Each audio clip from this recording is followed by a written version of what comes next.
is Naturopathy for Lifestyle Disorders.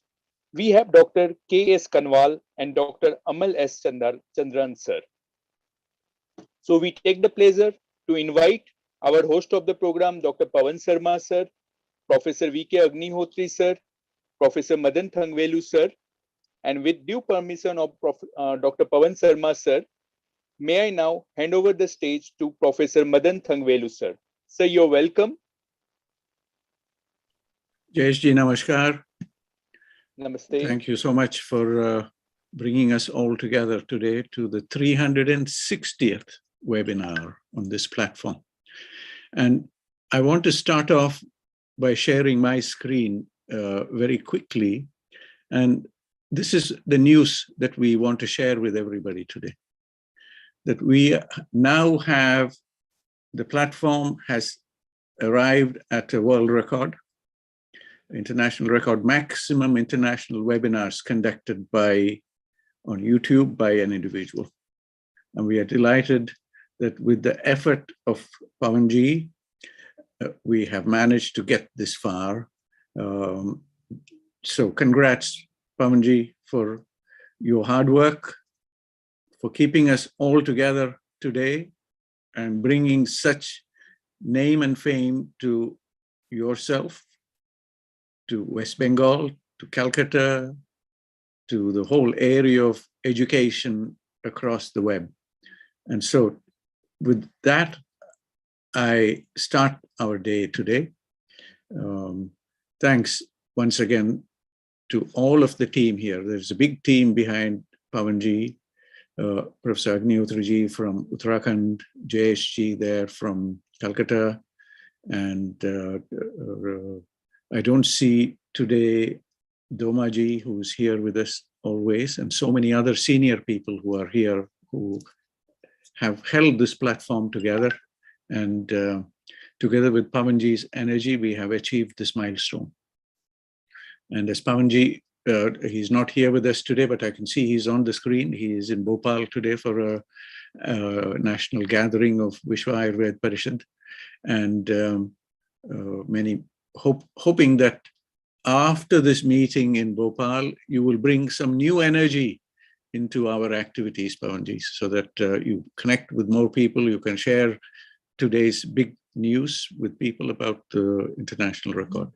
Today is a special day, and we are very fortunate to have two speakers here with us. Kanwalji joining from Himachal Pradesh and Dr. Amal joining from Karnataka. So welcome, Kanwalji, welcome, Amalji. Thank you for joining the platform. Kanwalji has been on this platform before, so he knows the platform and the people behind it. And the theme that he wants to talk about is very intimately connected to human health. So environment is the central aspect of human health. In Ayurveda, we take this very important concept and we bring it into one word called Desha. Kala and Desha. And we take a very large and the central concept and distill it into one word, Desha. And Desha and its impact on health.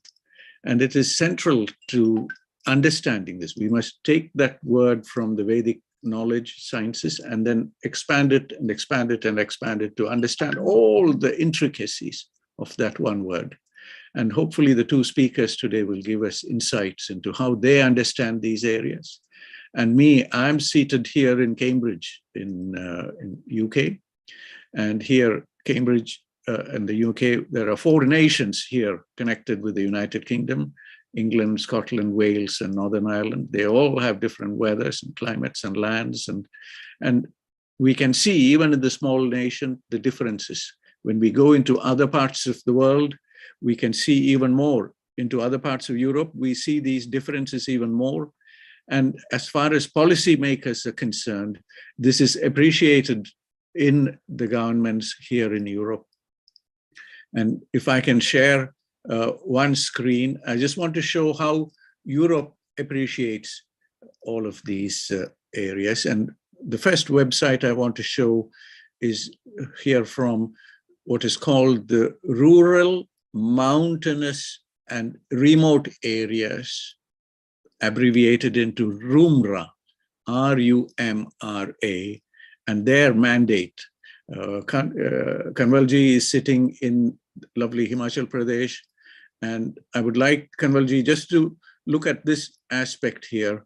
And this is the manifesto of, I will put this in the chat box, this link, so that you can study this and also share it with your colleagues in Himachal Pradesh and Uttarakhand, how Europe is looking at this aspect. This is a manifesto. If I can slightly enlarge this, then you will see how important this is for the mountainous areas, the rural communities, and the rural communities in the mountainous area, how important it is for Europe.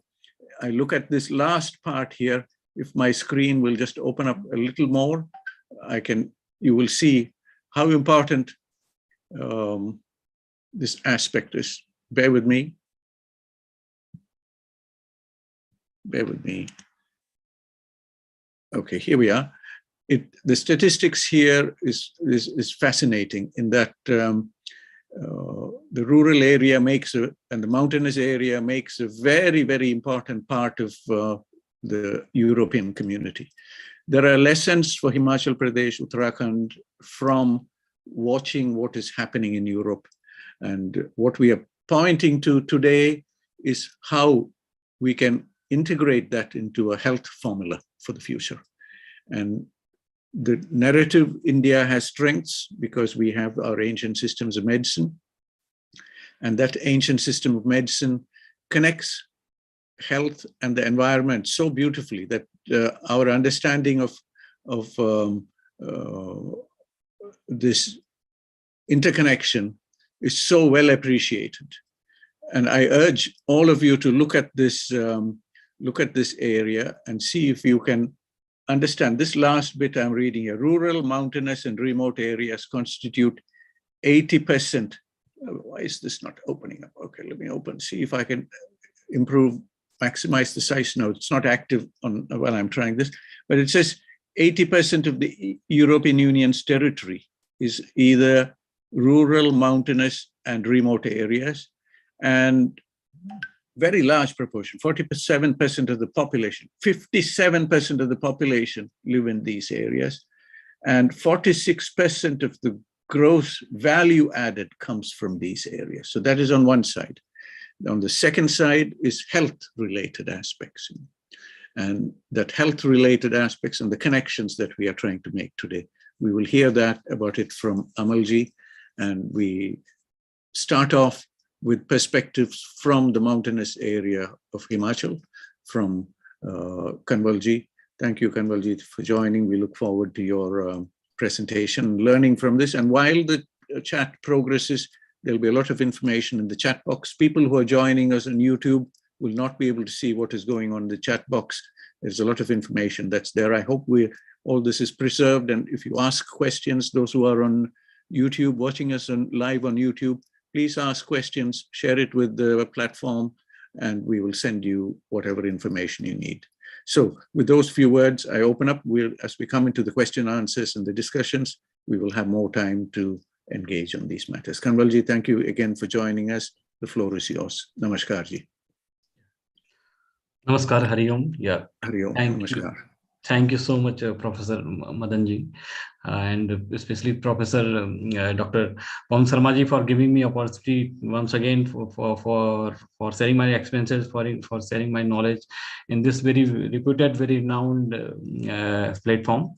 Independent Research Ethical Society is now organizing this 360th webinar, and now we have the Pawan Sharma has achieved a very big. He has a very big achievement for this world record for single-handedly organizing more than 300 webinars in YouTube. And lots of people are benefiting through these webinars and through this discussion on particularly on the Ayush and medicinal plants, herbs, and our traditional systems.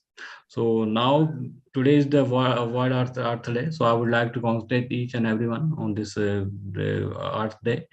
And I would like to share my presentation, and now I'll share my PPT. Yeah. So I think it is visible. Hanji, but thank you. Very beautiful. Thank you, Ji. Yeah. Perfect. Yeah. Your voice is very clear. So thanks to Himachal Pradesh for giving you such a wonderful telephone line, internet connection to connect with the rest of the world. And thank you for sharing your knowledge today with us. Thank you. Yeah. Thank you, sir. So now today, the title of the webinar is Naturopathy for Lifestyle Disorder, because the World Earth Day is there, and this year the theme of the World Earth Day is invest in our planet. So how we invest in our planet for the betterment of our planet, and how to do sustainable things for the conservation, protection, and the sustainability of our planet. So I will talk about the role of Himalayan medicinal plant, and particularly the medicinal plant and wild plants of the Himalayan region in the naturopathy, how they are playing key role in the naturopathy, the Himalayan medicinal plant and wild plants. So now I'm based at Himachal Pradesh. I am working as a scientist D in the GV Pant Govind Ballabh Pant National Institute of Himalayan Environment. It is a autonomous institute of Ministry of Environment, Forest and Climate Change, Government of India. So our headquarters, our head office is in Uttarakhand, and we have, beside this, we have 6 regional centers. We have one office in Leh Ladakh, and we have one office in Himachal at Kullu itself, and we have one more regional center at Garhwal Himalaya in the Uttarakhand, and we have one regional center in Sikkim at Gangtok, and we have one more center in the northeast, which is known as the North Regional Center. It is located at Itanagar, Arunachal Pradesh, and we have our 6th regional center at in the Delhi, which is mainly the coordinating with the other mountain countries and other Himalayan countries and Himalayan issues, particularly the policy-related issues. So now, first I will talk about the Himalaya. Himalaya is very young and dynamic ecosystem. It is a very young mountain chain of the world, and it is still rising at the rate of 5 centimeters per year. And now our institute is working on the Indian Himalayan region. It covers around 13 Himalayan states and 11 Himalayan states and 2 union territories. So around 13 states we are working, and this is the entire Indian Himalayan region. And beside this, the Indian Himalayan region, above you can see a line. So it's known as the Hindu Kush Himalaya. We are the 8 Himalayan countries: Nepal, Bhutan, China, Pakistan, Afghanistan. They are part of the Hindu Kush Himalaya.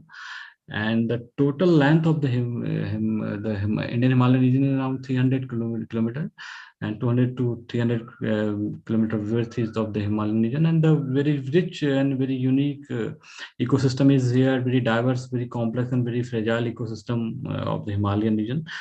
And around 16.2%, if you're talking about the statistical data, 16.2% of the total country is covered, and more than 6% of total population of the entire country lives in the Himalayan states.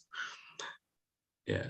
So it is very well known in our ancient Veda Purana, the Kumarsambhav Mahakavya, which is known as the 5th Mahakavya, one of the 5th Mahakavya, which has highlighted that it is known as the measuring rod of the world, Himalaya, and it is the place where our goddess, our goddess lives in this Nagadhiraja, which is known as the mountains of the king of the mountains, the Himalayan region. So if you're talking about the phytogeography and the geographical features, it covers a very unique landscape. You can see the first photograph of the Khardungla pass of the Leh Ladakh. Then if we come towards Himachal, we can see very lush green vegetation, the very rich Devdar forest, beech forest we can find. This photograph is from the Rohtang Pass of the Kullu area. So these are the all elements that are related with the naturopathy, because all the people, if they are suffering from any lifestyle disorder, so doctor first suggests them to go some hill station for their getting some clean air, getting some ambient environment. So this is the unique feature of the Himalayan region. And if we move towards the eastern part of the Himalaya, this is the Brahmaputra River, and these are the photographs from the Arunachal Pradesh, because I earlier worked in the Arunachal Pradesh. So there are so many beautiful lakes, particularly in the Tawang district of the Arunachal Pradesh. And the forest cover has also been changed in the Eastern Himalaya, because we can find some dense forest in the Eastern Himalaya, particularly broadleaf forest. So with this slide depicts the unique phytogeography and the unique geographical characteristic of the Himalayan region. If we're talking about the biological elements in the Himalaya, there are around 800 species of the flowering plants in the Himalayan region. And you can see from this slide that the details of the floral diversity, faunal diversity is very rich in the Himalayan region. And particularly if you're talking about the medicinal plants, so our institute had documented around 1,748 medicinal plant species, and around 675 medicinal plant, widely labeled plants also recorded from the Himalayan region, and they are used by the local communities and local Vaidyas, local traditional knowledge holders. They are using these medicinal plants, and beside this, all the people living in the downstream of Himalaya are also getting benefits from these medicinal plants and widely plants, and particularly the floral and faunal diversity. So it is known as the global biodiversity hotspot, the Himalaya and the Indo-Burma biodiversity Eastern Himalayan biodiversity hotspot. Its current the biodiversity is quite unique in the Himalayan region. Nearly 50% of flowering plants of the total country are found in the Himalayan region, and there are around 21 forest types from subtropical to temperate and alpine and subalpine meadows. Yeah, this is the unique from this photograph. You can see the unique forest type and habitats. You can see the rhododendron flower blooming. This now nowadays the rhododendron is in full bloom in the Himachal and Uttarakhand region, and you can also see the pinus forest, Caracas oak forest, Betula Bhojpatra, which is known as a very religious tree. Bhojpatra tree, and besides this there are several many species of the Caracas we can see in the Himalayan region. This is the photograph from particularly in the Arunachal Pradesh. The high altitude areas is quite rich in terms of the floral diversity, because there are so many medicinal and unique plants which have very unique properties for curing different disorders and elements. This is the Aconitum species. You can see the Brahmaputra Sosoria ovulata, and this is known as the rhodiola. Our Honorable Prime Minister had highlighted this plant is also found in the Ladakh region. So our Honorable Prime Minister has highlighted it is known as a Sanjeevani plant, rhodiola imbricata. And beside the primula species, so many beautiful flowers you can see, primula species and Meconopsis. This is known as the pitcher plant, insect eating plant. So besides this, there are very rich diversity of the orchids. Orchids, you can see they are highly medicinal plant species or orchid species. This is the species I have recorded from the Arunachal Pradesh for the first time for India, Meconopsis americansis, variety americansis. Earlier it was recorded from the Bhutan. So we did a research project in the Tawang Arunachal Pradesh area and recorded this species for the first time for the India, and it was published in a very reputed Radia journal. Yeah, and beside this, we have also recorded 3 more species new to Arunachal state flora of the Arunachal Pradesh: Gentiana urinula and Codonopsis fortens, Codonopsis 2 Codonopsis species. And this is the unique diversity of Meconopsis, which is known as the blue poppy. So very unique flower, very amazing and very peculiar flower. You can see the diversity is quite rich in the Meconopsis. And if you're talking about the Indian Himalayan region, around 19 species of Meconopsis we have recorded in the Indian Himalayan region, and maximum diversity in the Eastern Himalaya.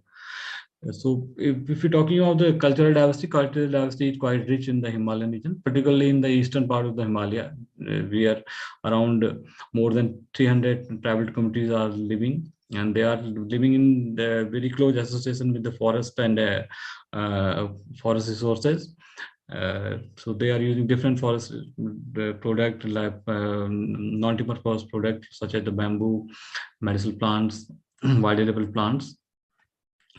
So I will if we're talking about the medicinal plant, because it is the definition of the word WHO, World Health Organization, medicinal plant that contain properties or compound that can be used for the therapeutic purpose, or those that synthesize metabolite to produce useful drug. So I will not go in much detail because all the experts who are present in this forum are very quite well experienced and very rich. They have very rich knowledge. So I will touch upon mainly on the Himalayan region, how the diversity is quite rich, and how the local communities and what our institute is doing for the conservation and cultivation of the medicinal plant.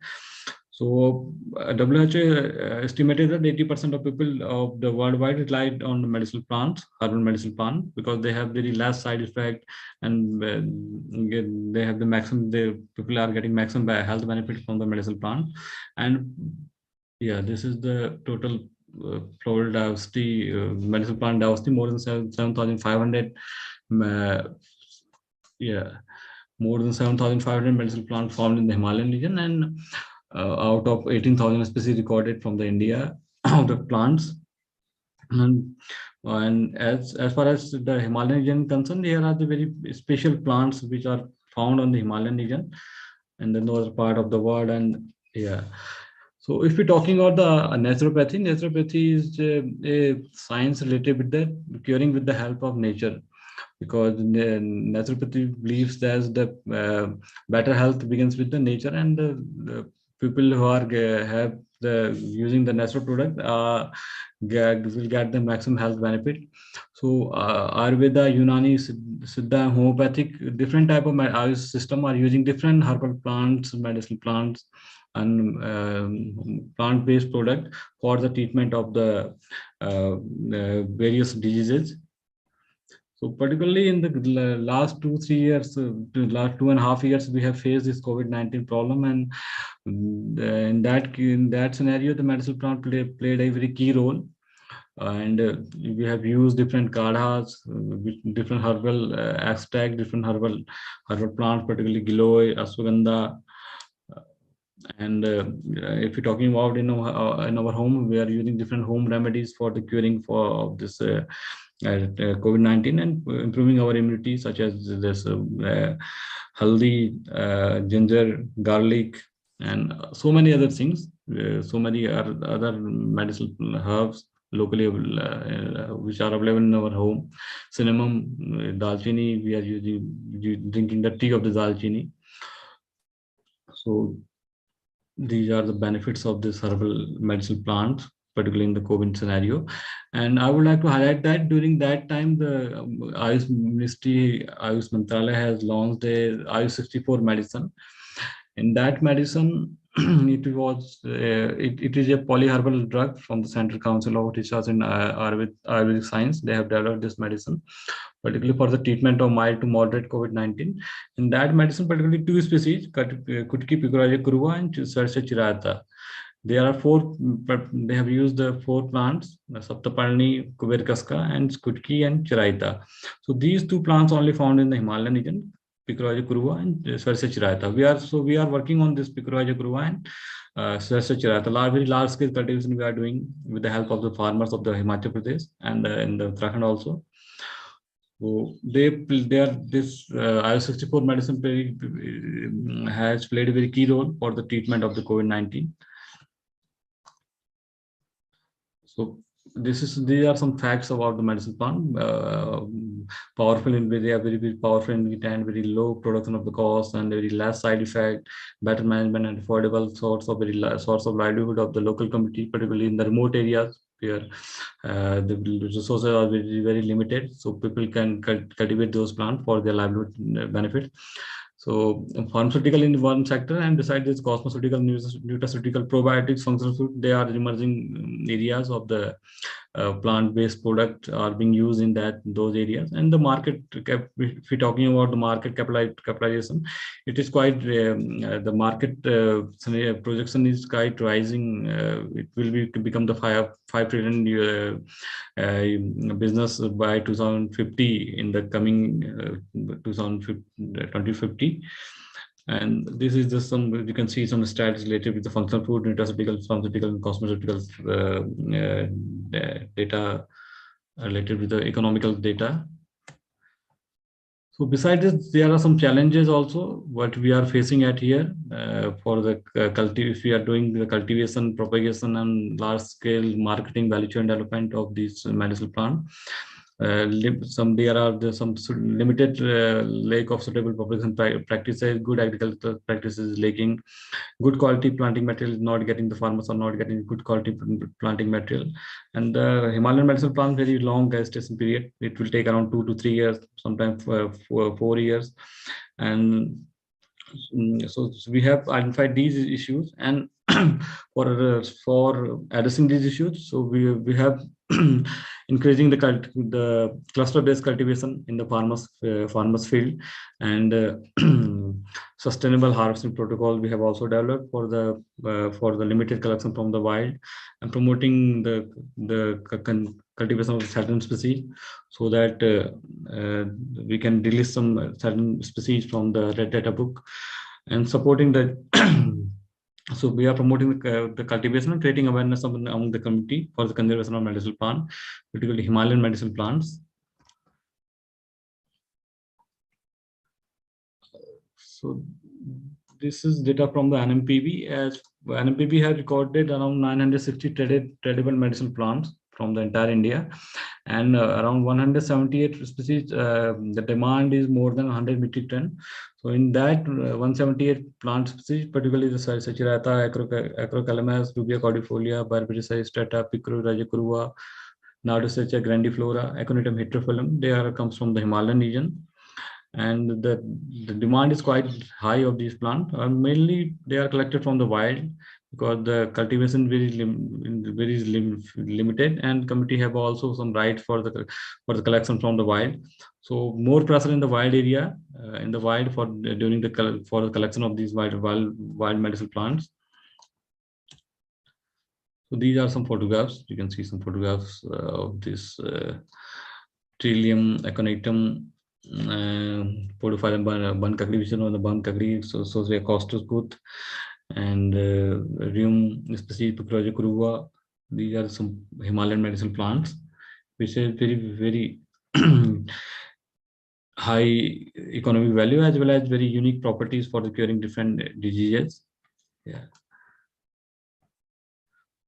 These are some few more species of medicinal plants from the Himalaya. Organum vulgare, known as the jungli tulsi, one haldi, Hedychium, thymes, jungli ajwain, Podophyllum, Heracallum canicans, Pectoraja species, Podophyllum species, and Dioscorea species. Paris polyphylla is one of the very demanding herbs, particularly in China and other part of the world.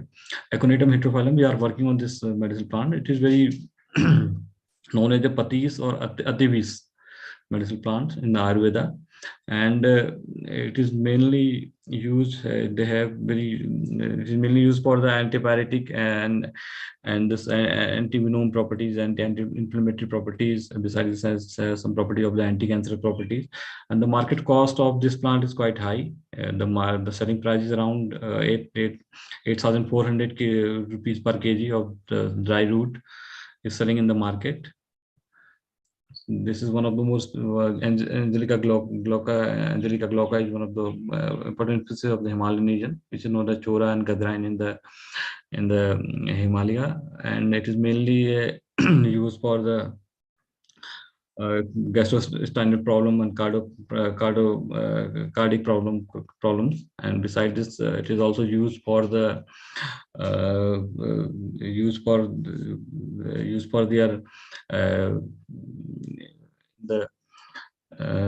flavoring agent and the spices in the form of spices for the daily cooking purposes.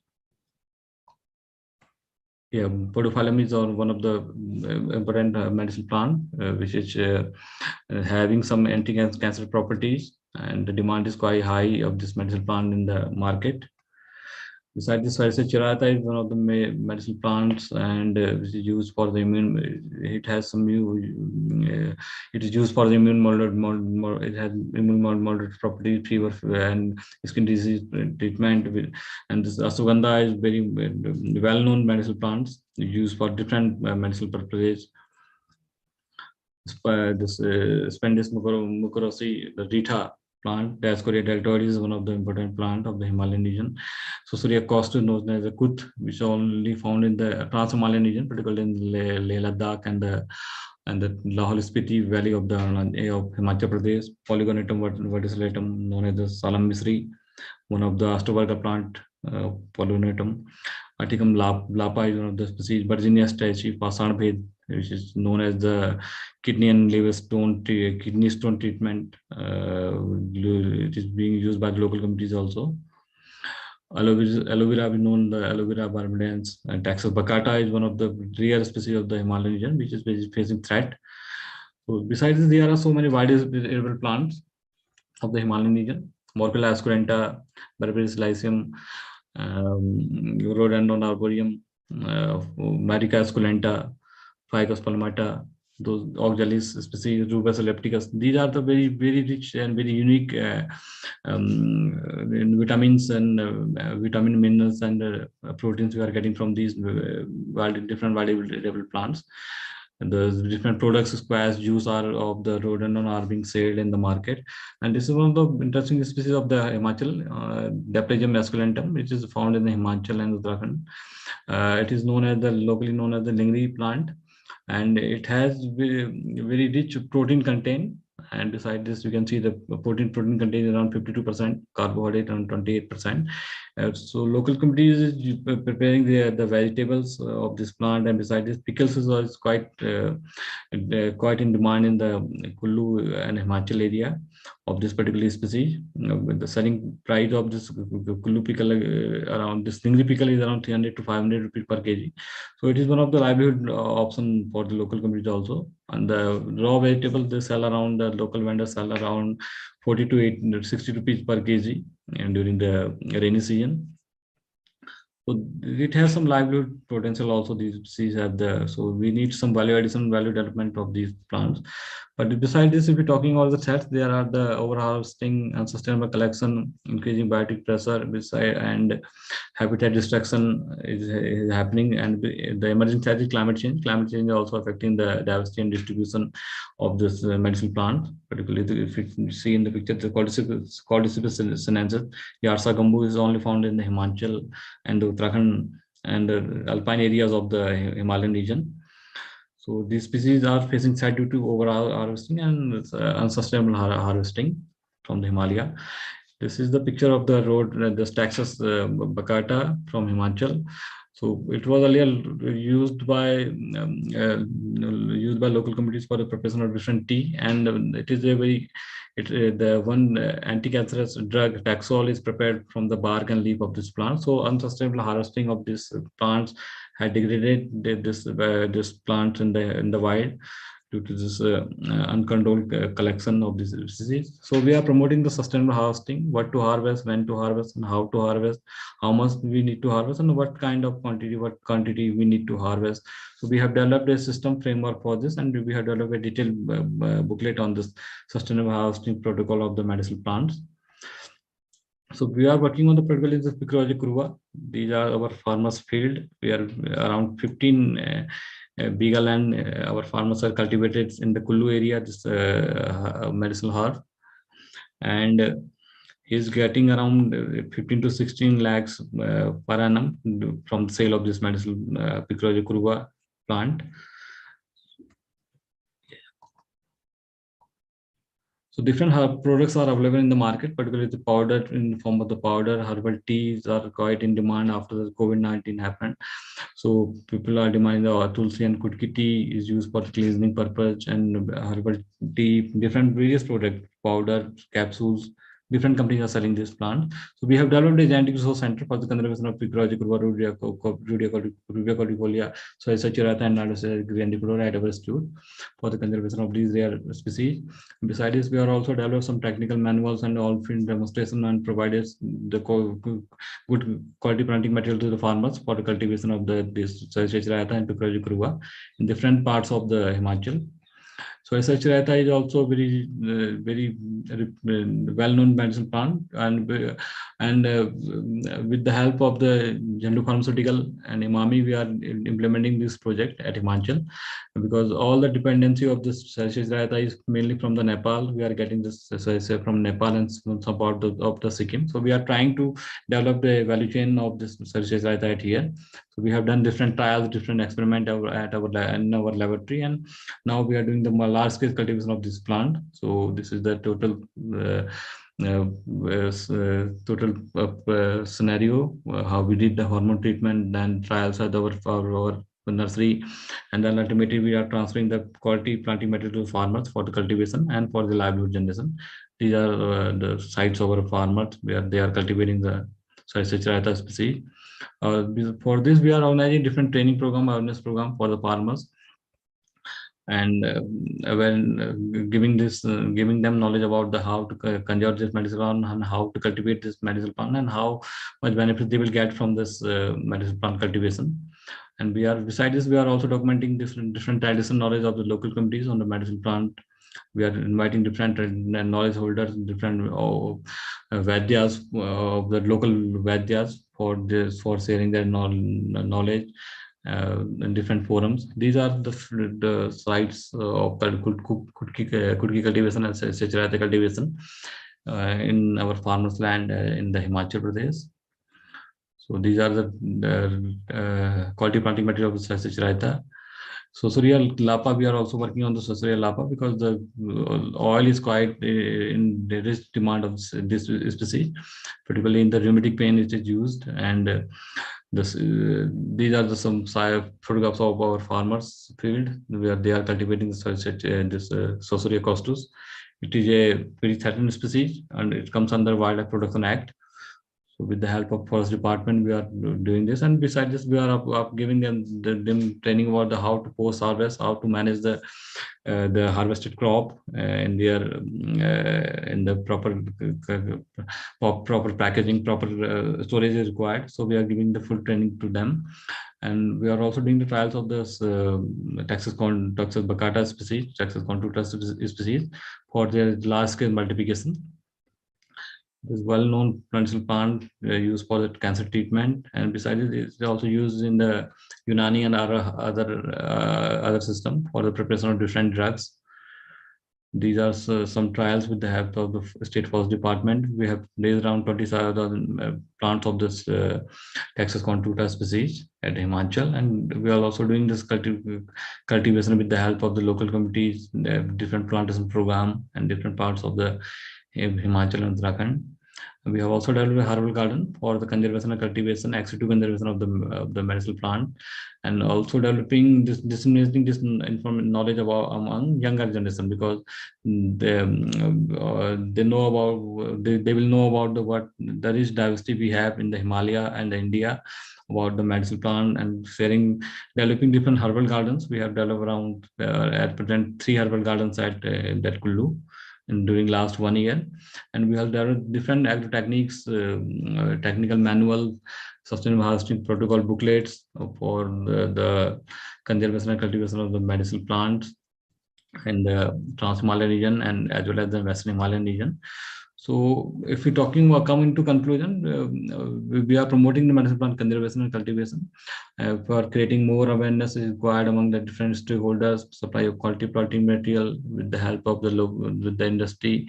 Cluster-based cultivation we are promoting, and it is required, and the good agricultural collection practices and establishment of national accreditation laboratories and assessment. So we are working on these lines and establishing more herbal gardens and gene banks, genetic resource centers we are developing in the field also.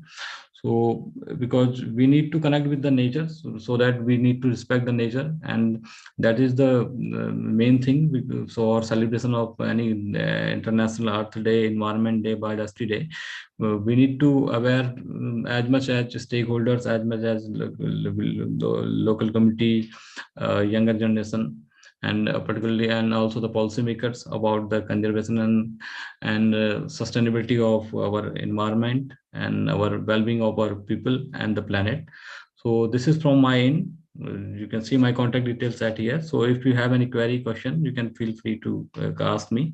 So thank you so much once again, the Ethical Research Society, for giving me this opportunity to sharing my knowledge, sharing my work in this very renowned and very reputed platform. So thank you so much, sir. Thank you. Kamalji, thank you so much. We have enjoyed. It is like a journey through the Himalayas, and you have shown us with so many wonderful graphics, all the activity going on in your institute. You gave us a quick review of the different sub-centers. I didn't know that it extends all the way to Arunachal Pradesh, and you have something there, which is wonderful. Thank you so much. We will save, there will be questions that are appearing in the chat box. We will save them for later into the program, and we will discuss some of the key points. Particularly, there was one point which I particularly liked, which is that about school children and bringing this knowledge to the schools. This is very, very important, because that is where the future lives, and we need to connect this with the young children, and it's so lovely to see that is already happening there. So please stay with us, because there will be questions as the program comes to the last part of the question and answer section. We will move on to our next speaker, and I will leave it to JSG to introduce our next speaker. Thank you.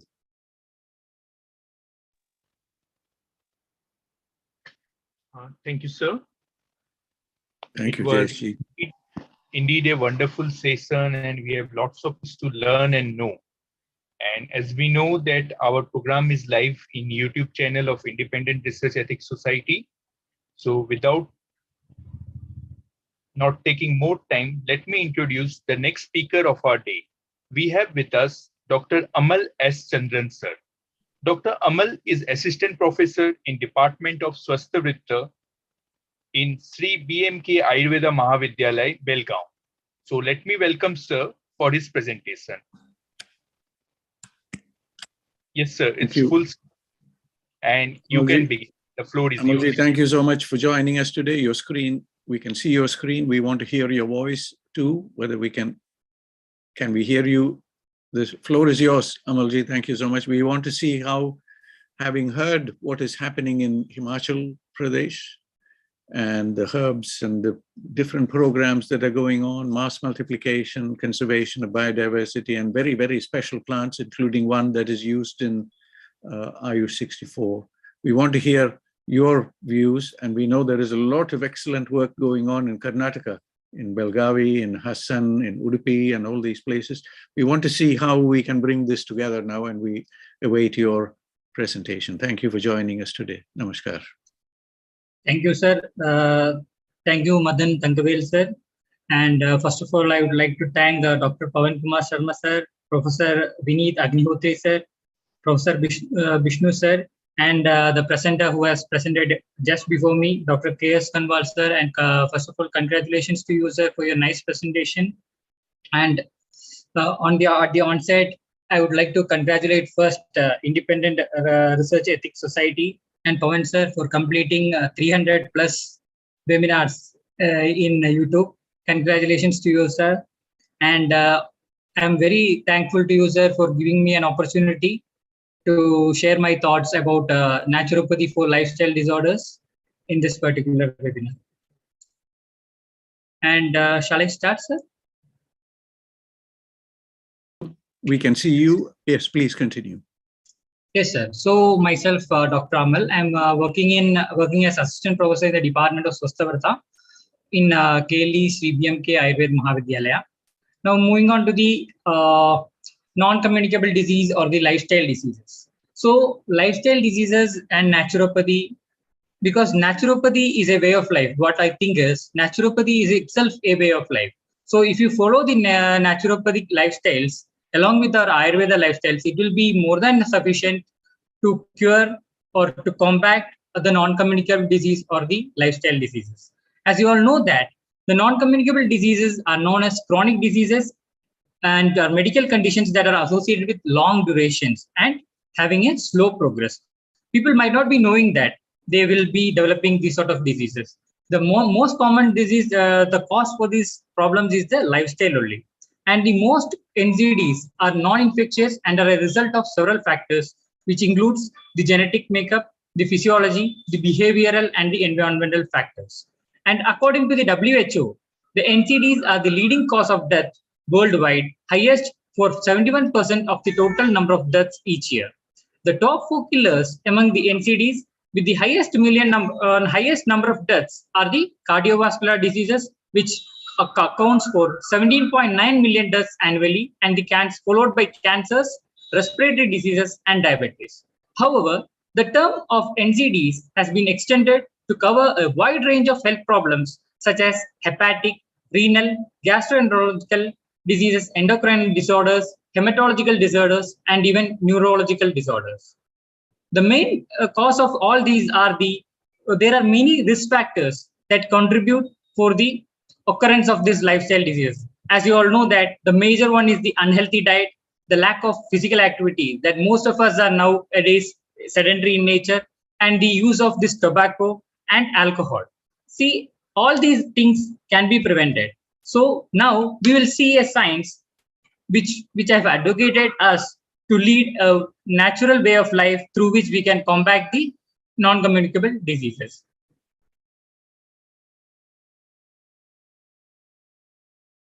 Okay, let us see what are the key risk factors for this NCDs. As you all know that risk factors are attributes that are significantly important or significantly important in the development of a disease. If you are able to avoid these risk factors, we can very well avoid the non-communicable diseases.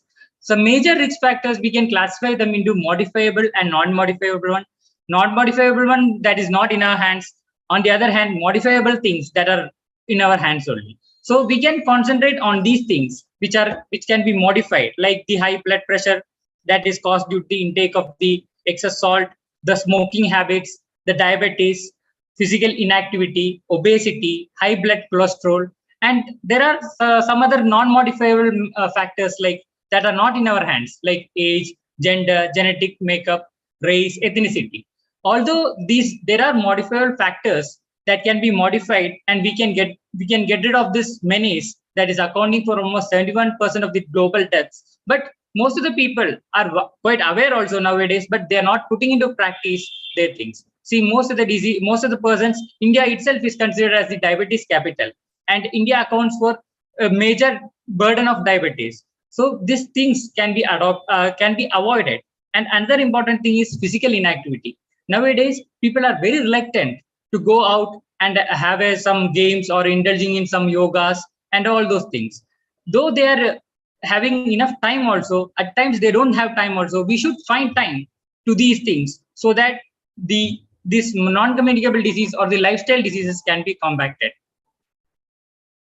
And there are many risk factors for this communicable disease. Like if you see the genetic factors, the family diseases, genetic inheritance, epigenetic changes, the environment exposure like radiations and all, and toxic materials.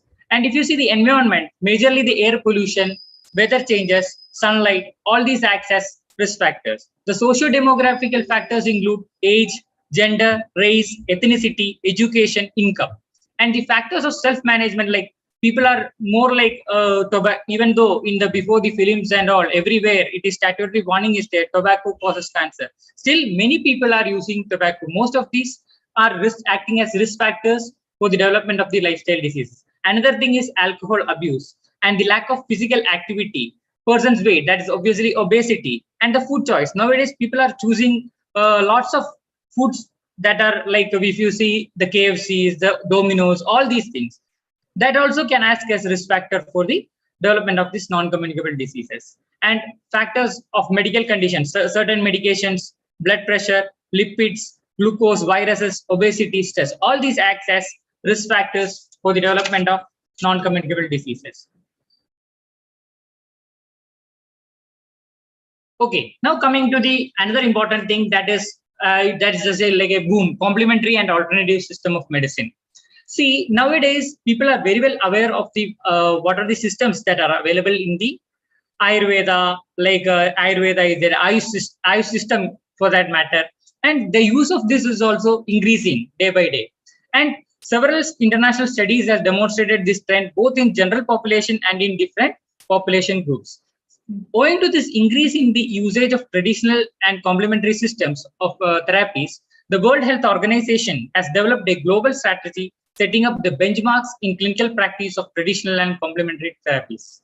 And their primary goal is not just to promote safe and effective use of traditional medicine, but also to harness the potential contributions of the traditional medicine and integrate into the healthcare system wherever appropriate. The COVID has taught us a big lesson that traditional medicine, especially Ayurveda, has got a crucial role in the management, in its management.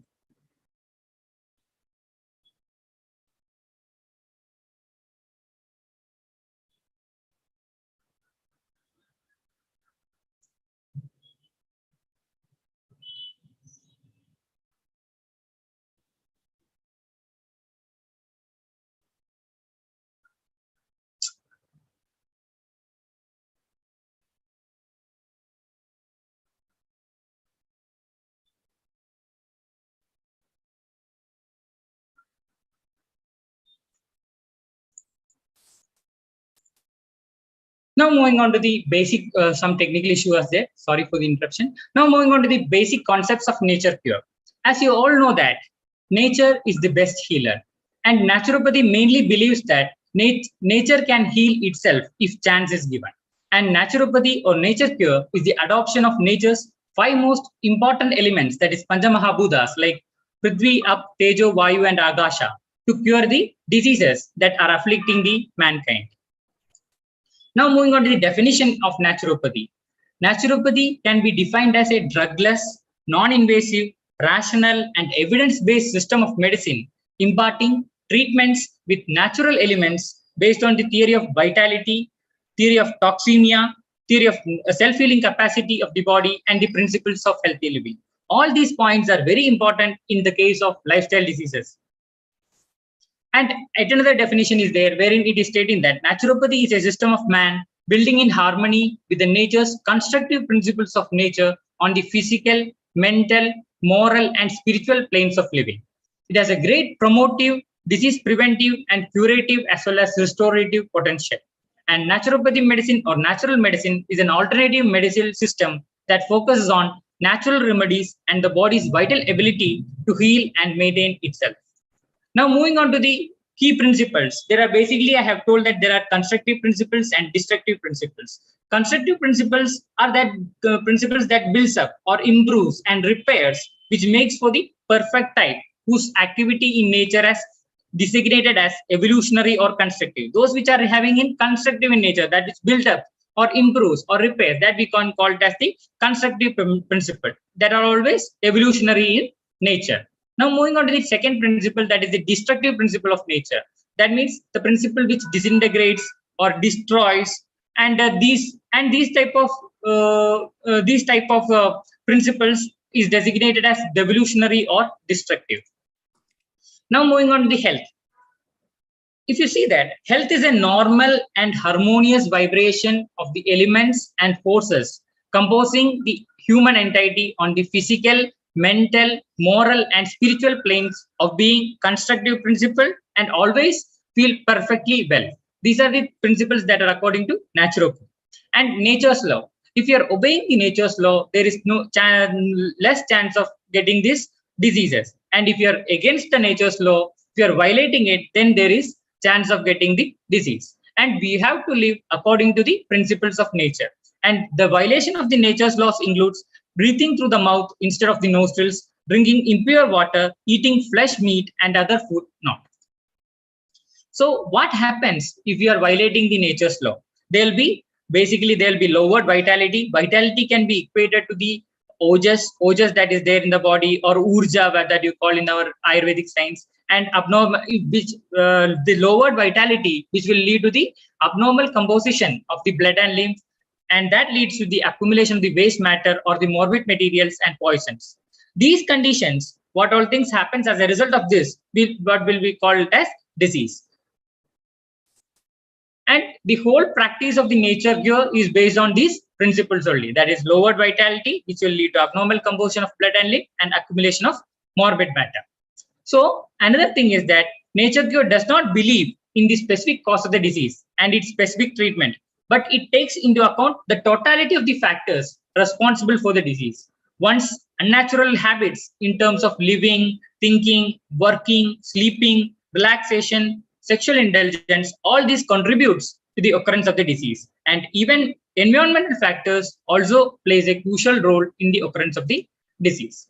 Now let us see the principle, that is theory of vitality. As I told earlier, that theory of vitality is nothing but the ojas or the tejas that we call in Ayurveda. It is a chief principle of naturopathy. And in naturopathy terms, it is the inherent power in every individual that preserves and promotes health, prevent and cure the disease. And always remember that the vitality is optimum in an individual. It can never be increased by supply of physical energies like chemical, electrical, or any other forms, but only can be supplemented or regained by rest with support of these supplements. So for rest, the best thing is supreme remedy is nothing but fasting.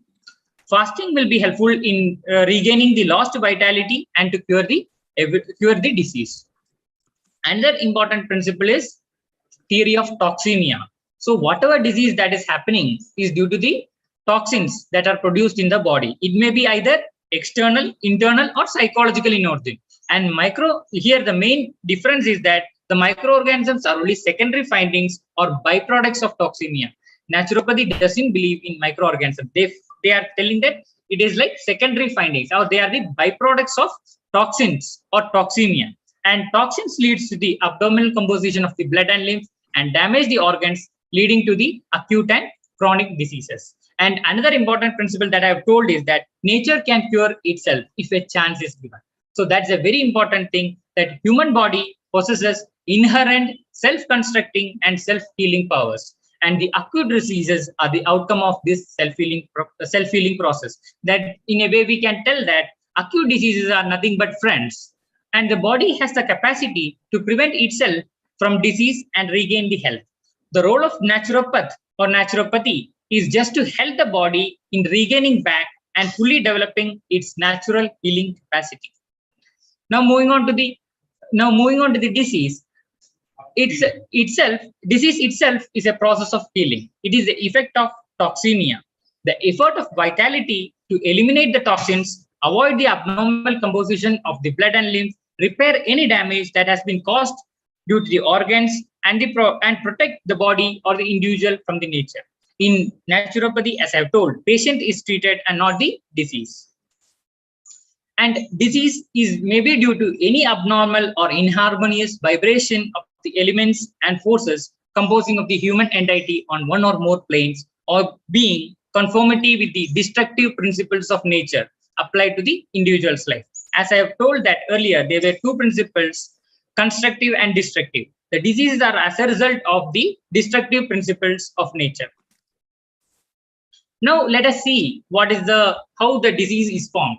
In normal conditions, the metabolic activities will be taking place, and as a result of that, toxins will be produced. They will be coming into the blood and they reach the eliminative organs and they undergo elimination. That is how normal health is happening. In case of these wrong living habits like overeating, oversex, overactivity, stress, beverages and all, this will cause the reduction of the vital energy in the body. That is nothing but it is called as innervation, and there will be reduction in the elimination process, which leads to the toxemia. As I have told that microbes are the secondary findings and they are the byproducts of the toxins that are produced, which leads to the toxemia, which leads to the acute disease. As I told that acute disease is the friends and it is the body's mechanism to regain its health. And if you are supporting during the acute disease state, if you are giving enema, relaxation, rest, water, drinking, warm water bath, calmness, air and fasting, that is Panchamahabhuta Upasana, if you are giving, then it leads to the elimination and perfect health. What happens is that if during the acute disease stage, we are not following the nature's laws and we are against the nature's laws, it will lead to the suppression of elimination and chronic diseases.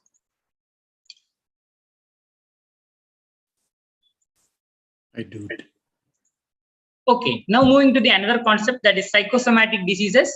These are toxins due to the negative, there will be toxins due to the negative mental impulses which will cause psychological imbalance and endocrinological disturbances, which in turn lead to the generation of physical toxins. Through that, psychosomatic diseases are found. And another important thing, symptom and disease. They are not the same. Symptoms are external manifestations or uneasiness felt during the process of disease. On the other hand, suppressing the symptom is not the cure of the disease. Rather, it causes the stagnation of the toxins, which will lead to the lowered vitality and which damages to the organs and cause the chronic diseases. So another important term that we will come across is the healing crisis. It is occurring during the course of the treatment of chronic disease. It is the effort of the body's vitality to eliminate the deposited toxins, producing symptoms of the acute disease. This may appear repeatedly until the elimination process is complete. It is a positive sign of the treatment. Next, moving to the disease crisis. A disease crisis is an acute reaction resulting from the ascendancy of the disease. It is not a good sign. On the other hand, healing crisis is a good sign. It is related to the disease crisis, is related to the nature's destructive principle. Now, moving to the commonly we hear the word healing and cure. Curing is what medical science attempts to do through medication, treatment, and external intervention. It is usually the result of series of treatments that hopefully lead to an event, the absence of the disease. And healing is an internal process you do for yourself. And here, what we have told now, treatment. Naturopathy mainly deal, as I have told, that vitality in a person is optimum. Only it can be regained. Once it is lost, it can be regained only through supplemented through fasting or rest. And the treatment, the basic principle in naturopathy is that only an assistance or support to the vital power to concentrate on the disease part, to remove the toxins and recover from the damage caused. Suppose if a person is having a disease in particular area, whatever therapies what we are doing is like, if you are doing a hydrotherapy in this, if you are keeping a mud pack in the stomach. So what it does is that we are trying to make the vitality concentrate in that particular area, and through that concentration, we are trying to get rid of the toxins. Okay, that is the main principle, and it helps to attract the concentration of blood circulation and nerve supply to the affected locality and speed up the healing process. For that, mainly the Prithvi, Tejo, Vayu, and Akasha principles are used. These are the main treatment modalities that are being used: fasting, rest, acupuncture, massage, hydrotherapy, heliotherapy, chromotherapy, mud therapy, magnetotherapy, breathing exercise, and air bath. These all can be equated with the particular Panchamaha Bhutas as well. Now, principles of nature cure. There are mainly 6 principles. That the healing power of nature. The first one is the healing power of the nature. That is, nature has the healing power in itself only. The second one is identify and treat the cause.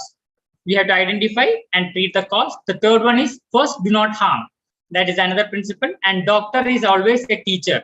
Doctor is considered as a teacher only. And the principal objective of naturopathic medicine is to educate the patient and emphasize self-responsibility for health.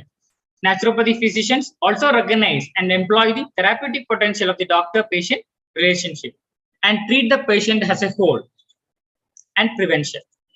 These are the principles. Now let us see some of the important aspects related to maintaining the our proper lifestyle. The most important thing is diet.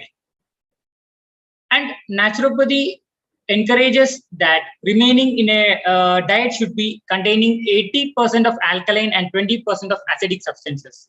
The proteins and carbohydrates are acid forming, and the fruits and vegetables are alkaline. This concept is based upon the pH of the blood. However, in making the diet prescription, Indian naturopaths also consider the Ayurvedic as well as yogic concepts of diet, as they are very near to the Panchamahabhutas and fit into the acid alkaline food items as per the requirement at different stages of the treatments. Naturopathy mainly advises sattvic type of foods, and naturopathy believes that food has a greater influence on the mind because everything we eat and drink is transported by the blood, which sustains the nervous system. Therefore, the quantity of food has much to do with the quality of the mind. In naturopathy, food items are generally classified on the basis of acid and alkaline based on the digestion. The broad classification of these food items are acidic and alkaline, live and dead food, eliminative, soothing and constructive food, fruit diet, liquid diet, raw diet, and mono diet, etc. Now moving on to raw diet. Every time naturopathy, if you go to the naturopathy hospital and all, they will see raw diet. Raw diet means raw fruits and vegetables are the ideal foods. They are low in calorie but high in nutritive value. They contain the vitamins and minerals required by the body in natural state apart from their healing properties. Raw diet consists of fresh and dry fruits, raw vegetables, nuts and sprouts, whole grains, cereals, and pulses. And another important thing that will come is mono diet. Here the mono diet means only taking one kind of a food at a meal and not the same on continuously. And another most important one is eliminative diet. The eliminative means the dietary attempts beneficial in cleansing the body system. That comes under the elimination, that which is good for elimination. Because elimination is very important, because these toxins which are generated should be eliminated, then only we will have perfect health.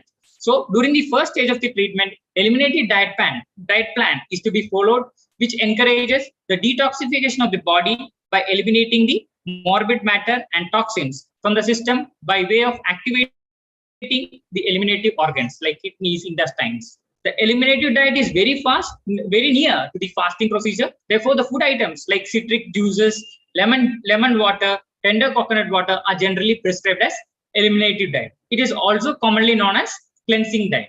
Next one is the second stage, that is the soothing diet. In the second stage of naturopathy treatment, when the body is almost clean and detoxified, the patients are kept on soothing diet for some time, which is slightly filling, wherein the patient don't feel as he or she is fasting, and the action is not as vigorous as eliminative.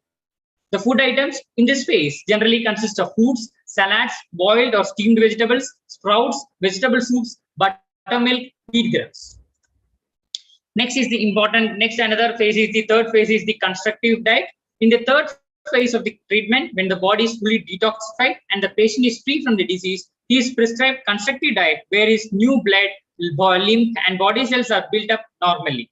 The food items in this phase generally consist of wholesome flours, unpolished rices, pulses, sprouts, curds, etc. And if you are taking only proper diet, it doesn't mean that you are in terms with the nature's laws. To build up and maintain proper health, it is necessary to observe the health laws in totality, like fresh air and sunshine, deep breathing exercise, correct posture, rest, recreation, relaxation, sleep, right mental attitude, internal cleanness, and proper elimination. And another thing is general rules related to the diet.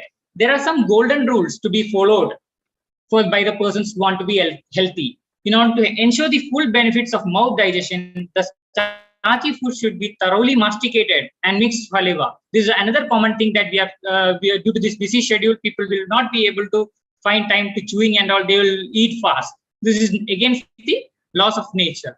The drinking water must be at a natural temperature as it comes from the well or hydrant. Always nowadays, that is also not there. And food and drinks should never be taken hot or icy cold. This habit in the time ruin the best stomach and the finest set of teeth. Do not eat when overtired or emotionally excited. People feel that whenever they are getting tired, whenever they are getting the appetite, they should eat. Actually, whenever they are getting the hunger, they should eat. If in Ayurveda, we find that Amatwa is there. Whenever they are getting the appetite, usually people follow a schedule like taking in the morning at a particular time, in the afternoon also a particular time. That should not be the correct way. Is like you can eat when you feel hungry in the morning. That shows that your entire Amatwa has been gone.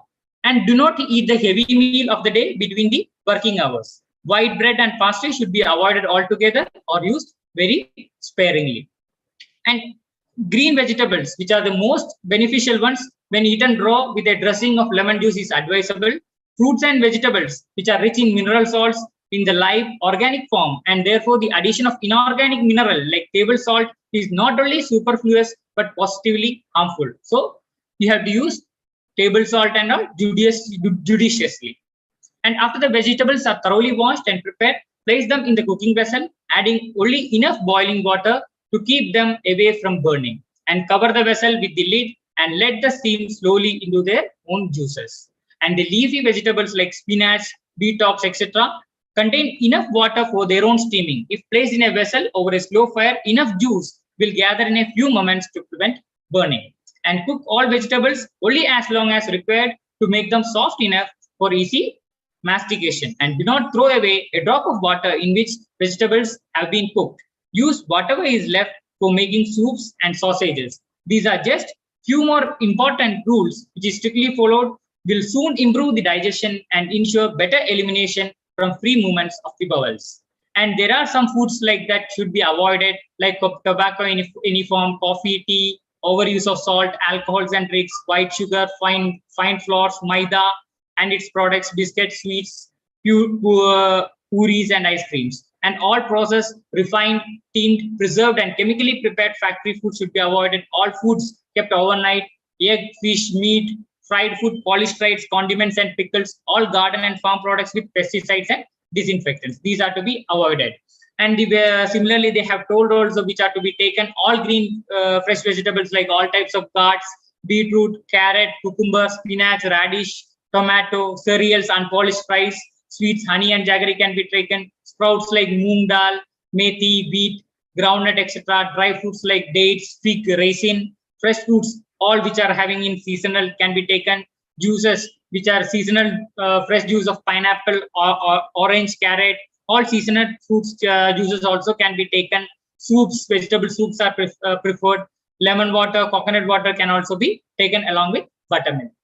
And now coming to the supreme remedy that I have told, that is nothing but fasting. It is defined as the total rest, physical, physiological, sensory and mental rest, which includes voluntary total abstinence from intake of any kind of food, which can be either solid or liquid, that demands digestion except water for a definite purpose and definite period of time. Fasting itself can be considered as an ardha chikitsa in naturopathy.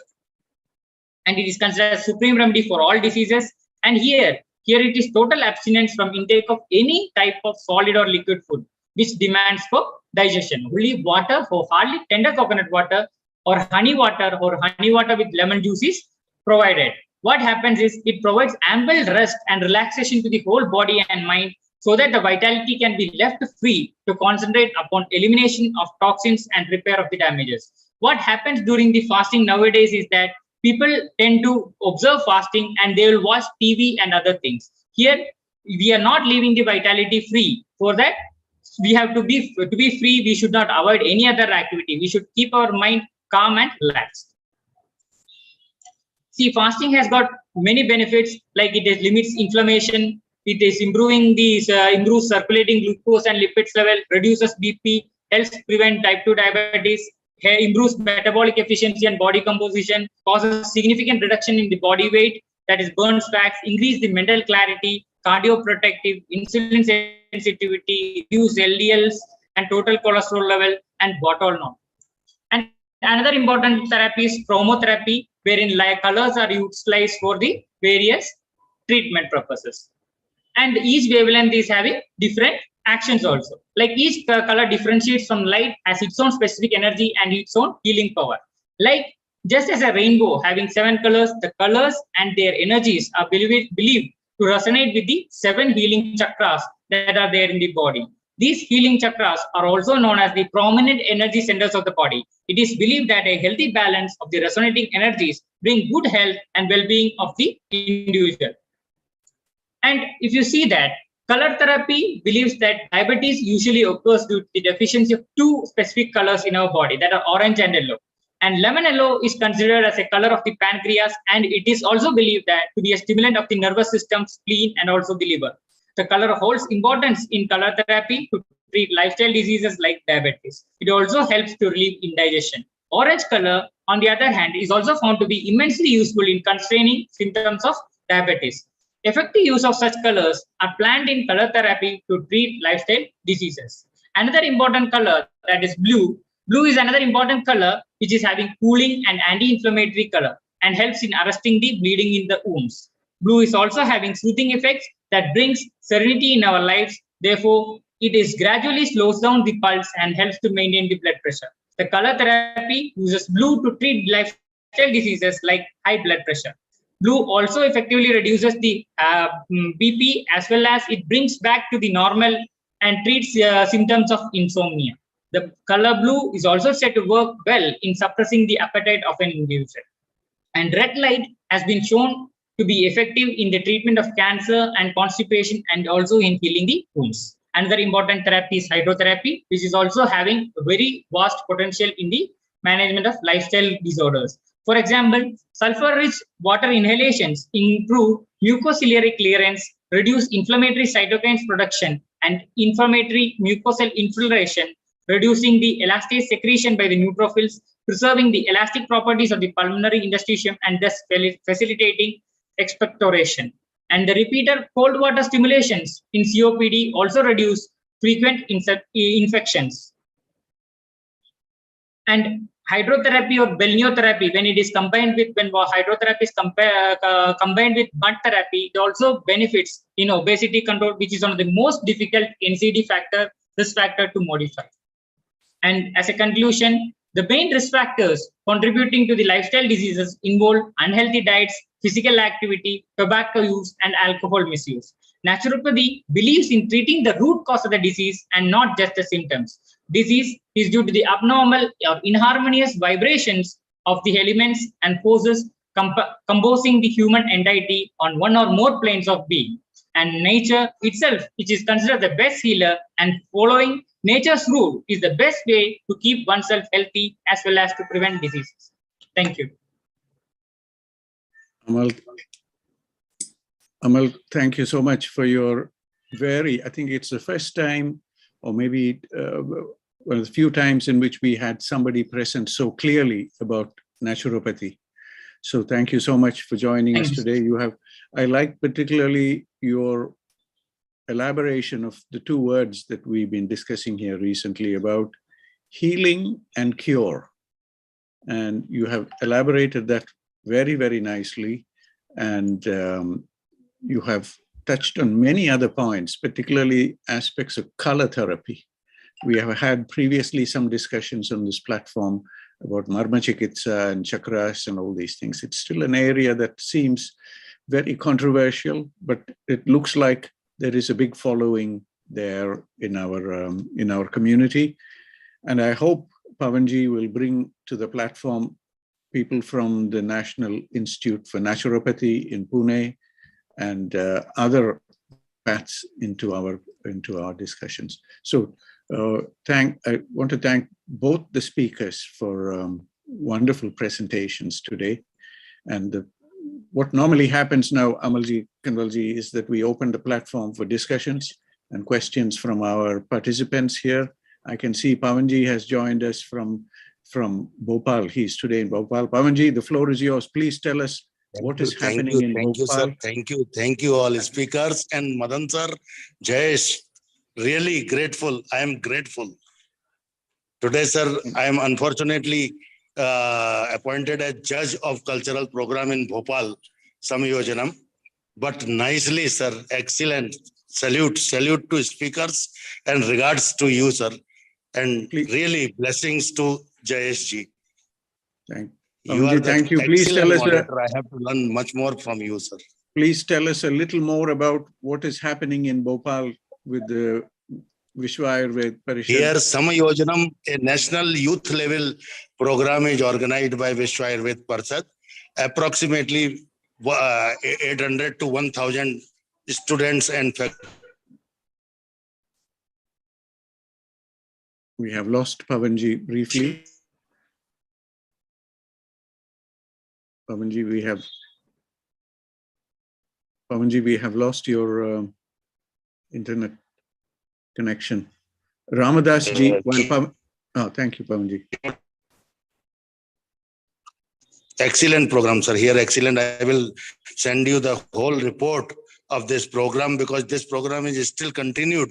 And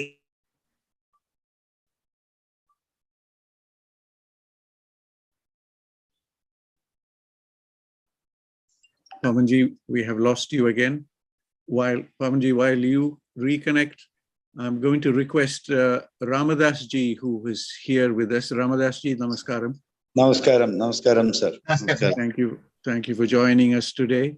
You have some thoughts on today's event and today's program and the whole idea of So today is a special day where we are celebrating the World Health Day, the World Earth Day.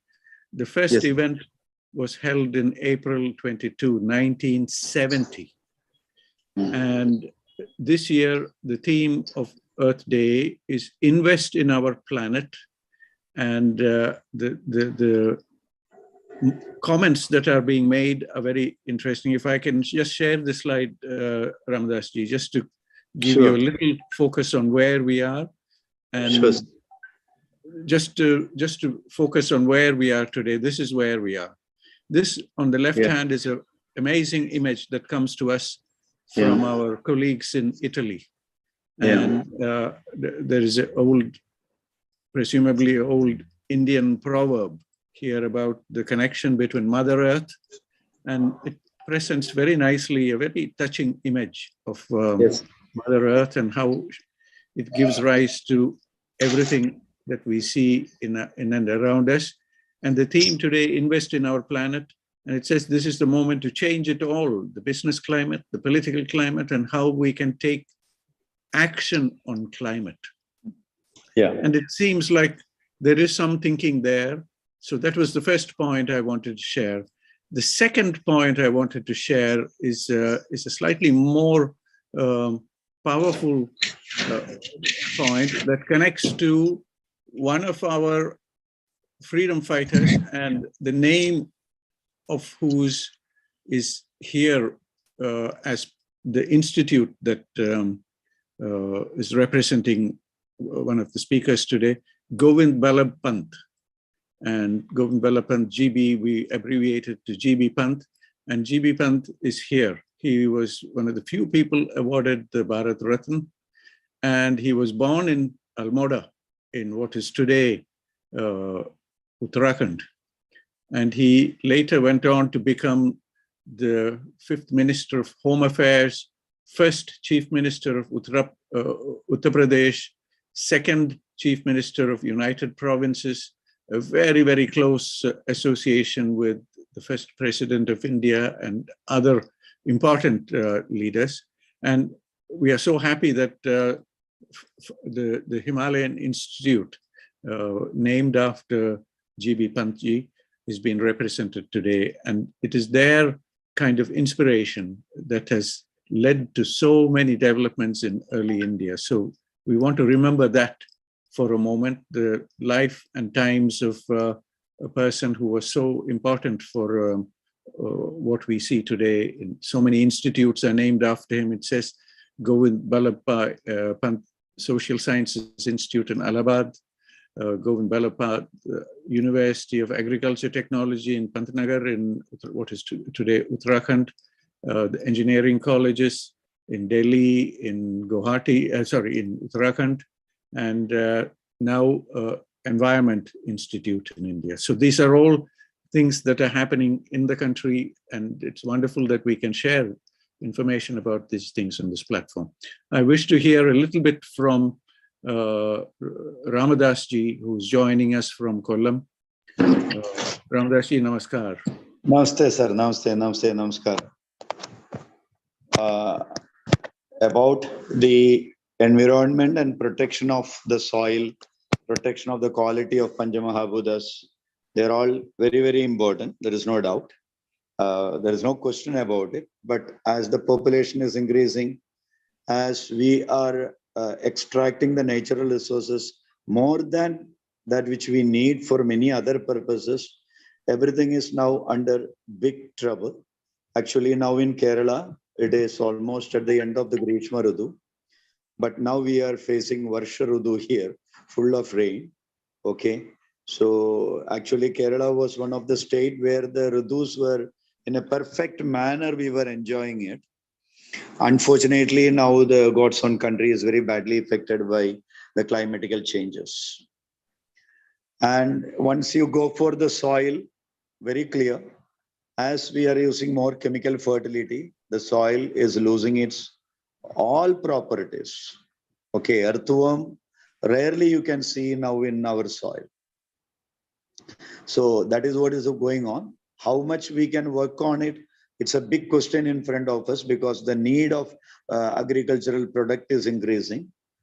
and we are going behind the chemicals only still. So how far we can save it, it's a big question over there, okay? And from every human being, if they are trying, of course, as we tell, we can plant tree, we can save the earthworms in some extent, to some extent. At least destruction can be avoided hereafter. At least up to that, the human being can do.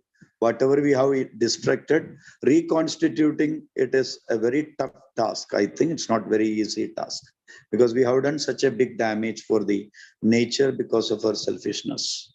So the God has to protect us, and we all should try to avoid further destruction of the Panchamahabhutas. This is what is as the human being can do. As the Vedas tells, or the Panchamahabhutas are gods actually. If you take Rigveda, all these Panchamahabhutas were worshipped as gods. And there was no idol worship at that time. Every Agni is the very first god is explained in Rigveda. Anywhere you go, you can find out Panchamahabhutas are said to be the gods of the earth. And the people protected it in such a way, such a divine manner. That is why it was being maintained by the ancient Sanatana Dharma. We lost it. We are in such a condition now. This is one question, sir. This is one. From my part, as a human being, again, I will tell you, I'm very much interested in farming and etc. That also organic farming. In my terrace itself, I am doing it with fertility. Whatever be the waste comes, we are getting the earthworm, for this one from the agricultural university, and making the fertility required for my. We are not purchasing any chemical over there, even though it is in bag. It is purely going with the bio things only. We always promote it. And in my college days, I fought for actually the sand was taken from the rivers in Kerala very largely at that time. We were fighting against it. And in my village, when they started borewell, I was a person who stopped the borewell lorry, but now in my village, there are hundreds of borewell in a small area. And luckily for Panchayat, our wells are there. Still, it is rich with water, God's grace. That's why so many people enjoy. Even the borewells they digged, 50% of that one lost water. God's grace, our village is saved by the natural, normal well still. Okay, so God is great to give us such things. It is our responsibility to protect it. Now, this topic actually, Amal studied in our college actually. Now he is working in Karnataka. He is my student also. Very proud to see him in this platform. And my doubts was actually mainly on naturopathy. When you take, they are telling that it is drugless therapy actually.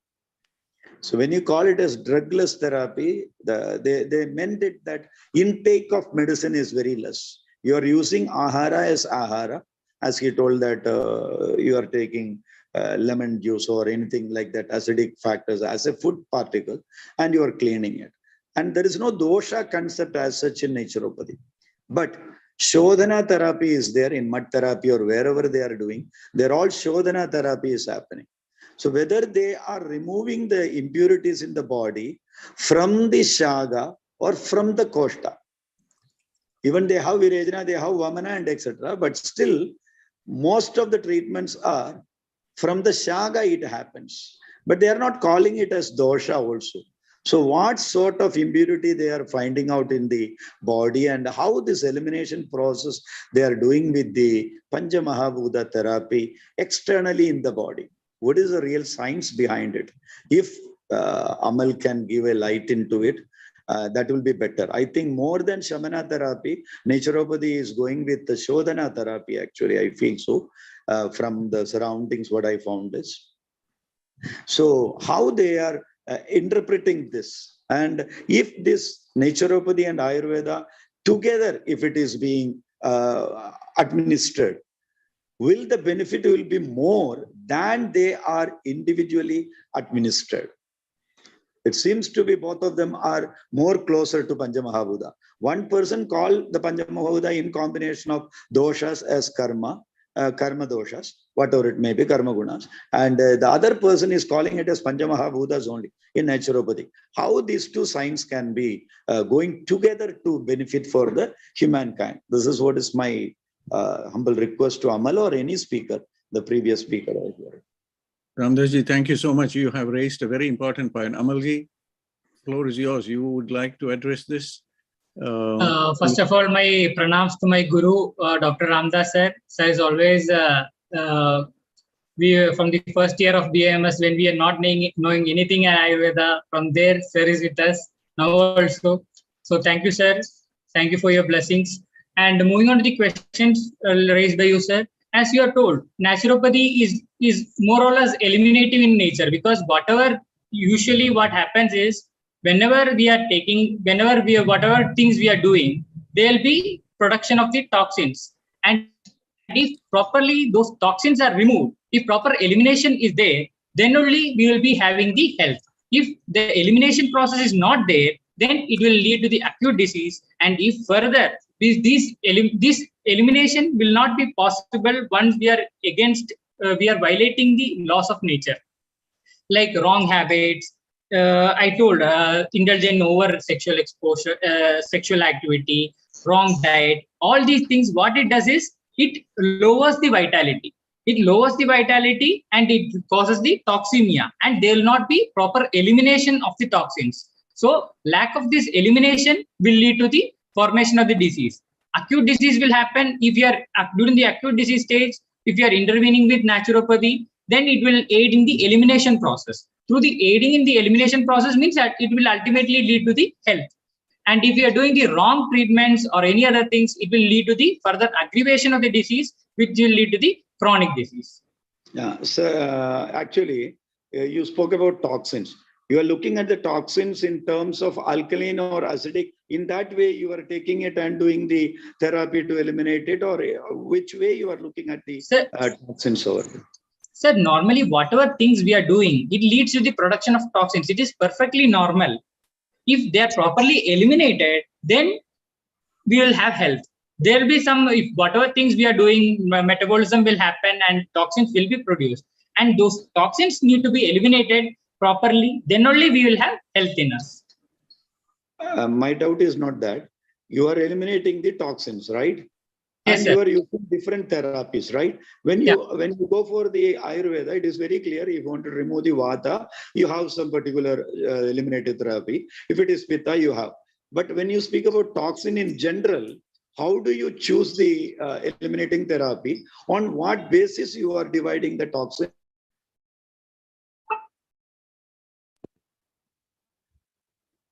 I hope you understand. Sir, hello. Hi, sir. Can you hear? Yes, sir. Yes, sir. Tell me. Yes. Actually, in Ayurveda, if you go for, you have Vata, Pitta, Kapha. So eliminating therapies are very clear.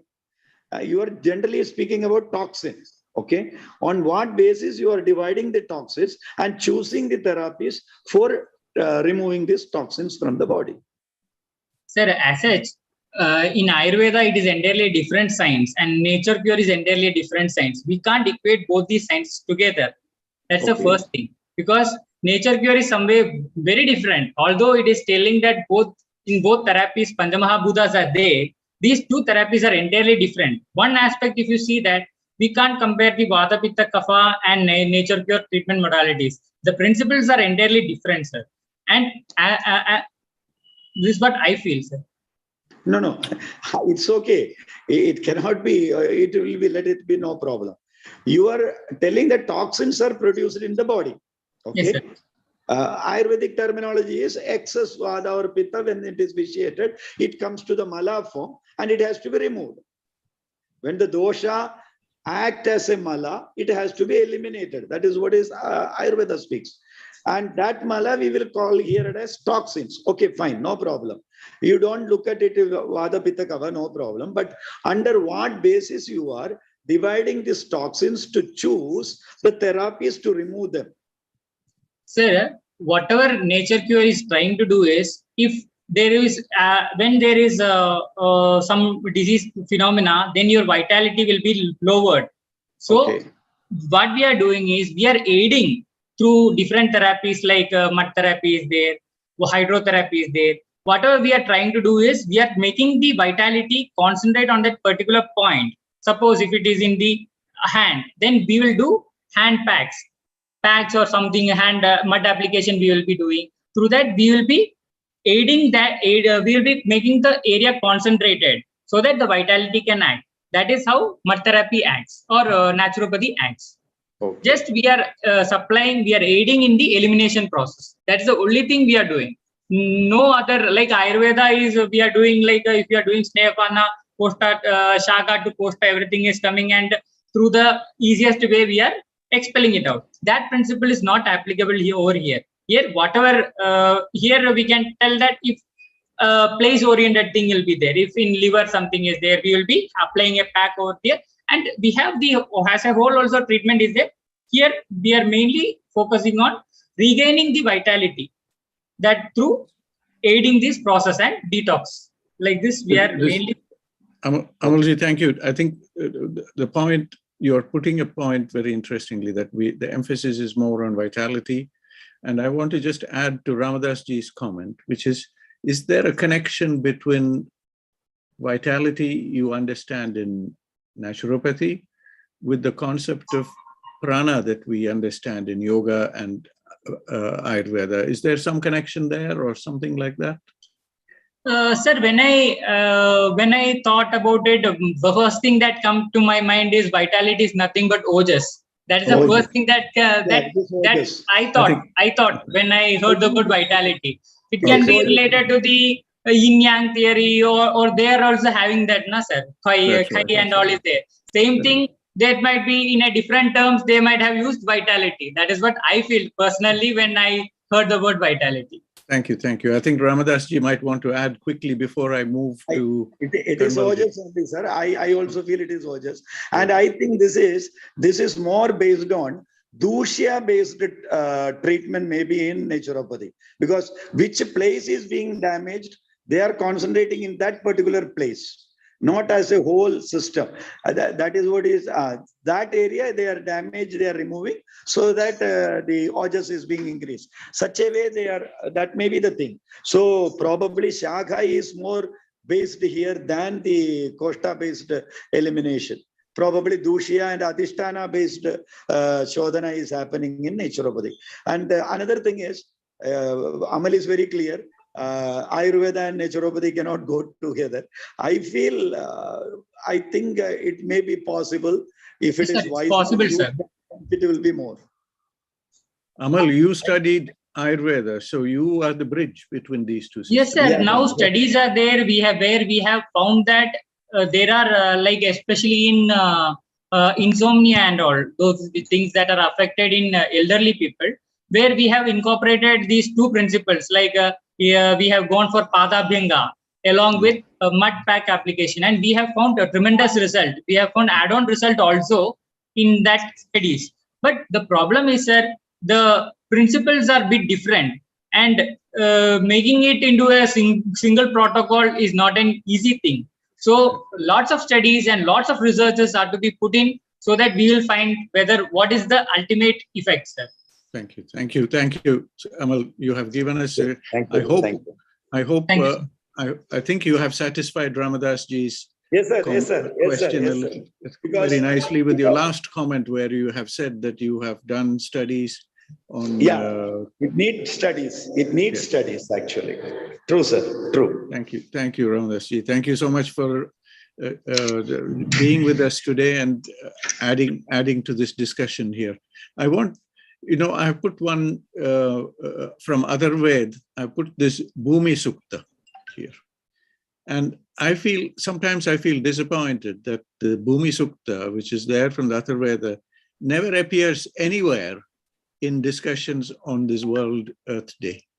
And I think we need to find out why we cannot emphasize some aspects of what is there in the Atharvaveda, particularly that big important prayer to Bhumi, and nobody talks about this. So this is just a little comment from my side. And I want to thank Kanwalji, who is still here with us. Kanwalji, we would like some feedback from you about the discussion here. And the point I want to highlight a little bit here is about a concept of climatotherapy. It is at this interface between the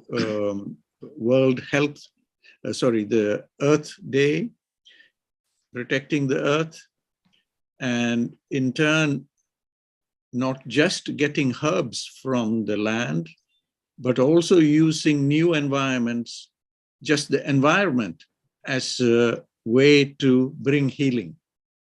And the curative aspect of a new environment, just by taking people to certain areas of the country, the high altitudes where the air is clean, you can get a healing. You can get an effect which is somewhere along the lines of what is being implied in Bhumi Sukta, Atharveda message, what is being applied by many aspects of Ayurveda, which is being implied by naturopathy, and what is being implied by the work of the institute in Himachal Pradesh. Kanwalji, thank you again for being with us today. We just would like some words from you, some feedback on today's discussions. Yeah. Thank you so much, sir, for once again giving me the opportunity. I would like to first of all congratulate Dr. Amalji for very nice and very insightful presentation. Now, as far as you talked about this climatological therapy, because now we have seen the climate is changing quite rapidly due to the globalization and economic reforms. So many things are happening and so rapid changes are being observed. And one of the emerging threat is nowadays is climate change, which will affect the not only the vegetation biodiversity, but also the soil, water, and other environmental component. So we need to we need to frame a very holistic overview of on this. And land, if we're talking about the land degradation, now this from 2020 to 2030 year is known as the land of eco-restoration, because much of a very large area of the world has been now degraded. The land is degraded due to diverse region, ranging from the anthropogenic activities and climatical changes, evolution also. So large part of the world, and particularly in the Himalayan, particularly in the Trans-Himalaya, large soil part is abandoned. People are not using these lands, and similarly, such type of situation is also happening in the Uttarakhand, where lots of people are migrating towards the town, and there are the villages which is known as the ghost villages, and we are seeing the swelling of the towns, big cities, and very empty and very abandoned houses, lands. So this is the really, you have put a very relevant question, that how do we need to this Bhumi restoration and Bhumi Sukta, so that people will get some natural remedies, naturopathy with the help of the soil. So ultimate thing is that we need to connect with our land, we need to connect with our environment. And during this COVID-19 period, so many younger generation, they are now working from their home, and they have migrated towards the different remote areas of the Himalaya. They have started because due to this, with the help of the technology, they are working in the different parts of the Himalayan region. They are doing their online jobs, and besides this, the local communities are also getting benefit from this ecotourism, and the homestay based tourism is now blooming nowadays. So such type of thing is needed, and we are working on this line, and with the help of the local communities, we are promoting some herbal tourism type of thing at here in the Himachal, and several other organizations, some other NGOs, they are also working on these things with the help of us. So the main thing is we need to respect the nature, we need to respect our environment, so that we can conserve it and preserve it for our future generation, and for a long-term sustainability. These are my views, sir. Thank you, sir. Amalji, thank you so much. I have one question before we move the floor to Stina ji, who's here joining from Sweden. And Stina ji is also very interested in the environment and environmental aspects and connections with good health. Before we come to Stina ji, Kanwalji, I have one question here from the GB Pant National Institute for Himalayan Environment. You gave us a list of the sub-centers going across the length 3,000 miles of the mountainous areas.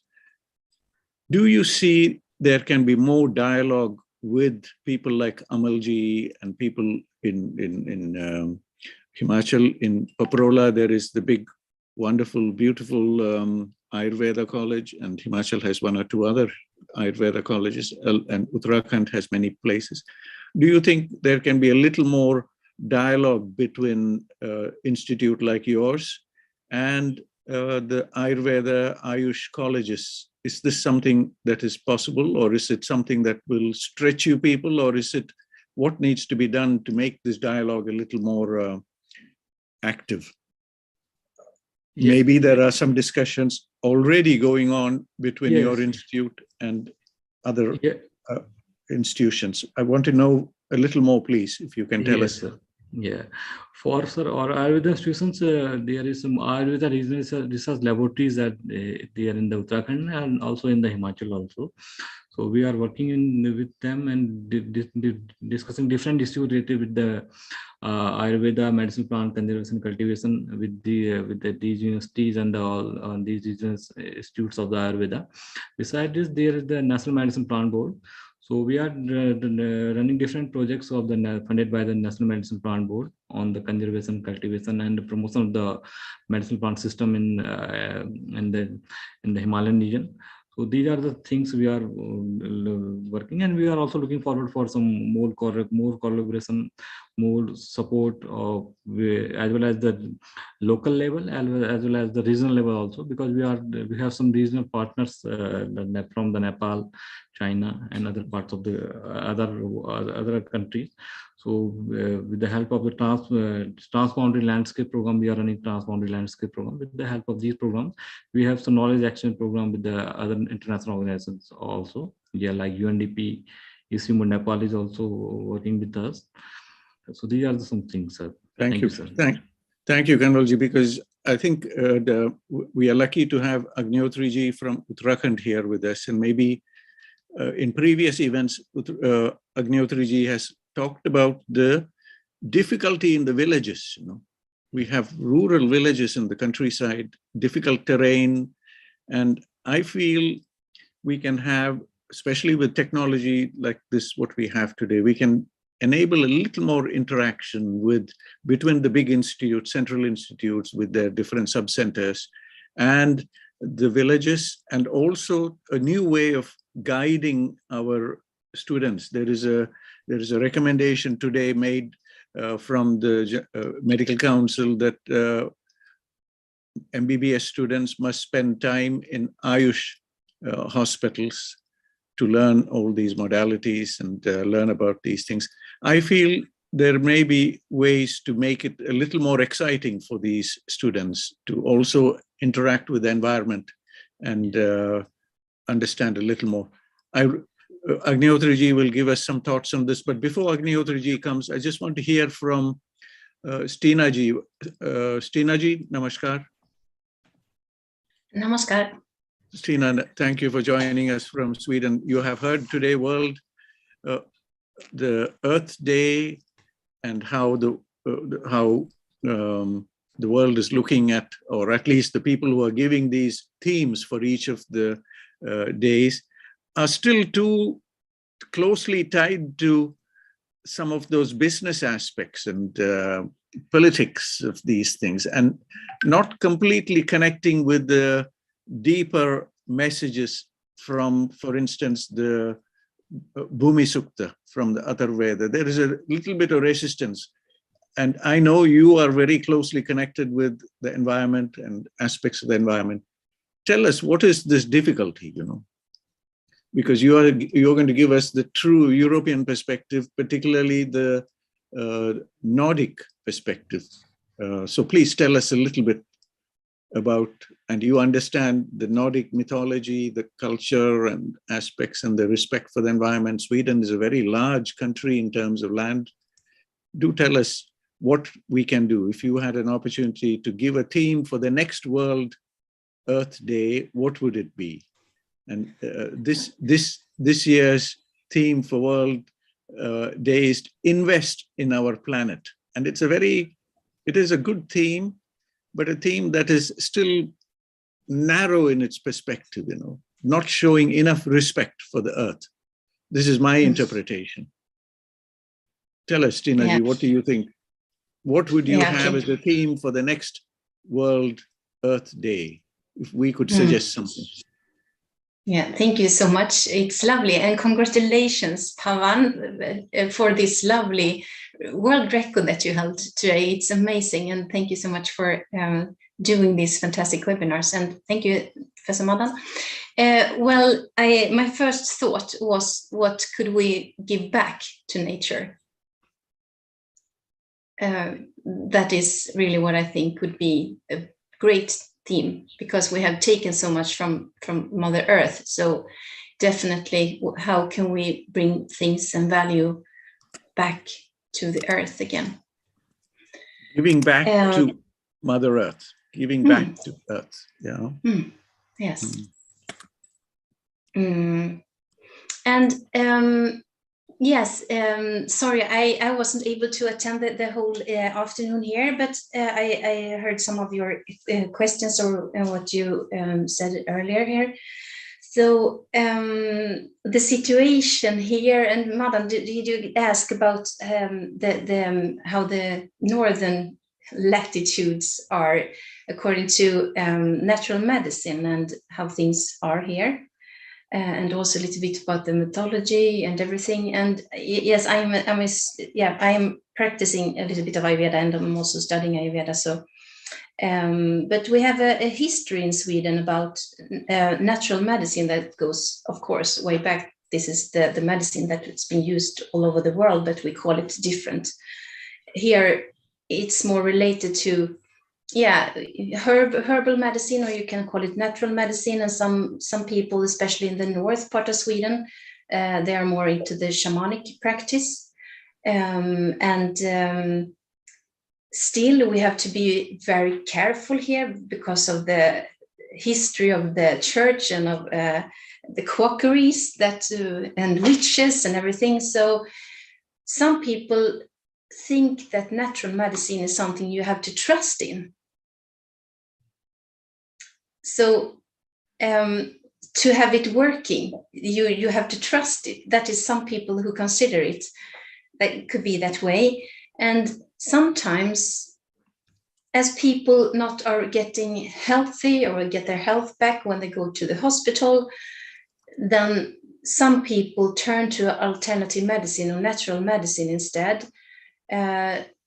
So that means that the pressure on the natural medicine would be so much higher than on the allopathic medicine.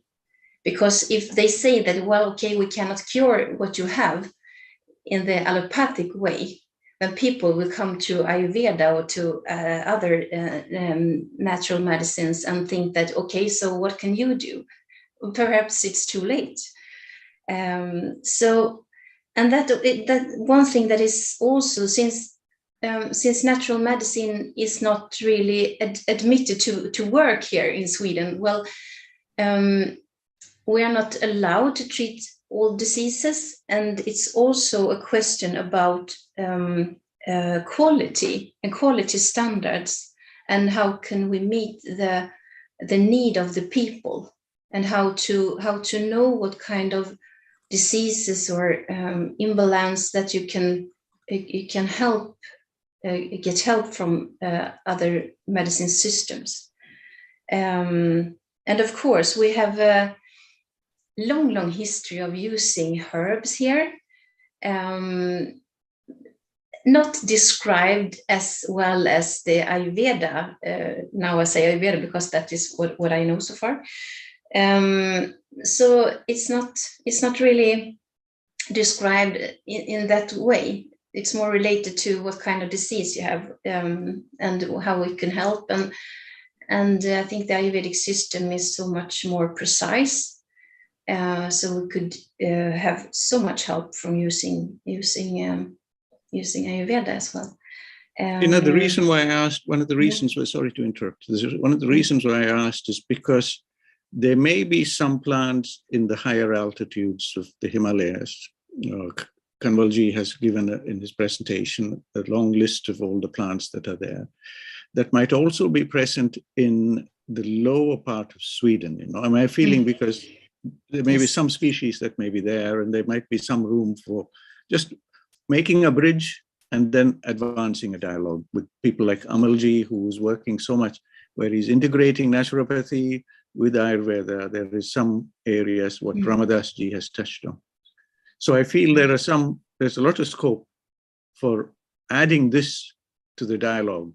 And thank you for giving us a theme for the next World Earth Day, giving back to Earth. This is a lovely distillation. So thank you for sharing this with us. The dialogue continues, and everybody in the platform will be adding to what you have given here, giving back to Earth. That's a lovely theme that you have given us. Let us see how far we can take this. Pavanji is listening from somewhere, and we will come back to this point. I want to see if Agnihotriji would have some comments, and Domaji, whether some comments.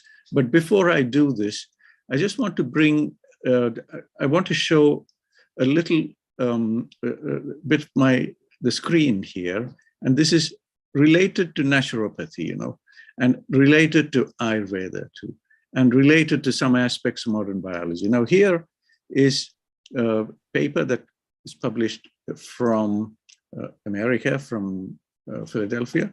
And you can see on the left, the title of the paper is Commensal Microbiota Regulates Skin Barrier Function and Repair via Signaling Through the Aryl Hydrocarbon Receptor. Now, this is a very important, these are all technical terms, and it requires a little bit of reading to understand. This is from University of Pennsylvania, from School of Medicine. For me, this paper is very exciting because it is pointing us to certain aspects of naturopathy and Ayurveda and Siddha medicine, Unani medicine.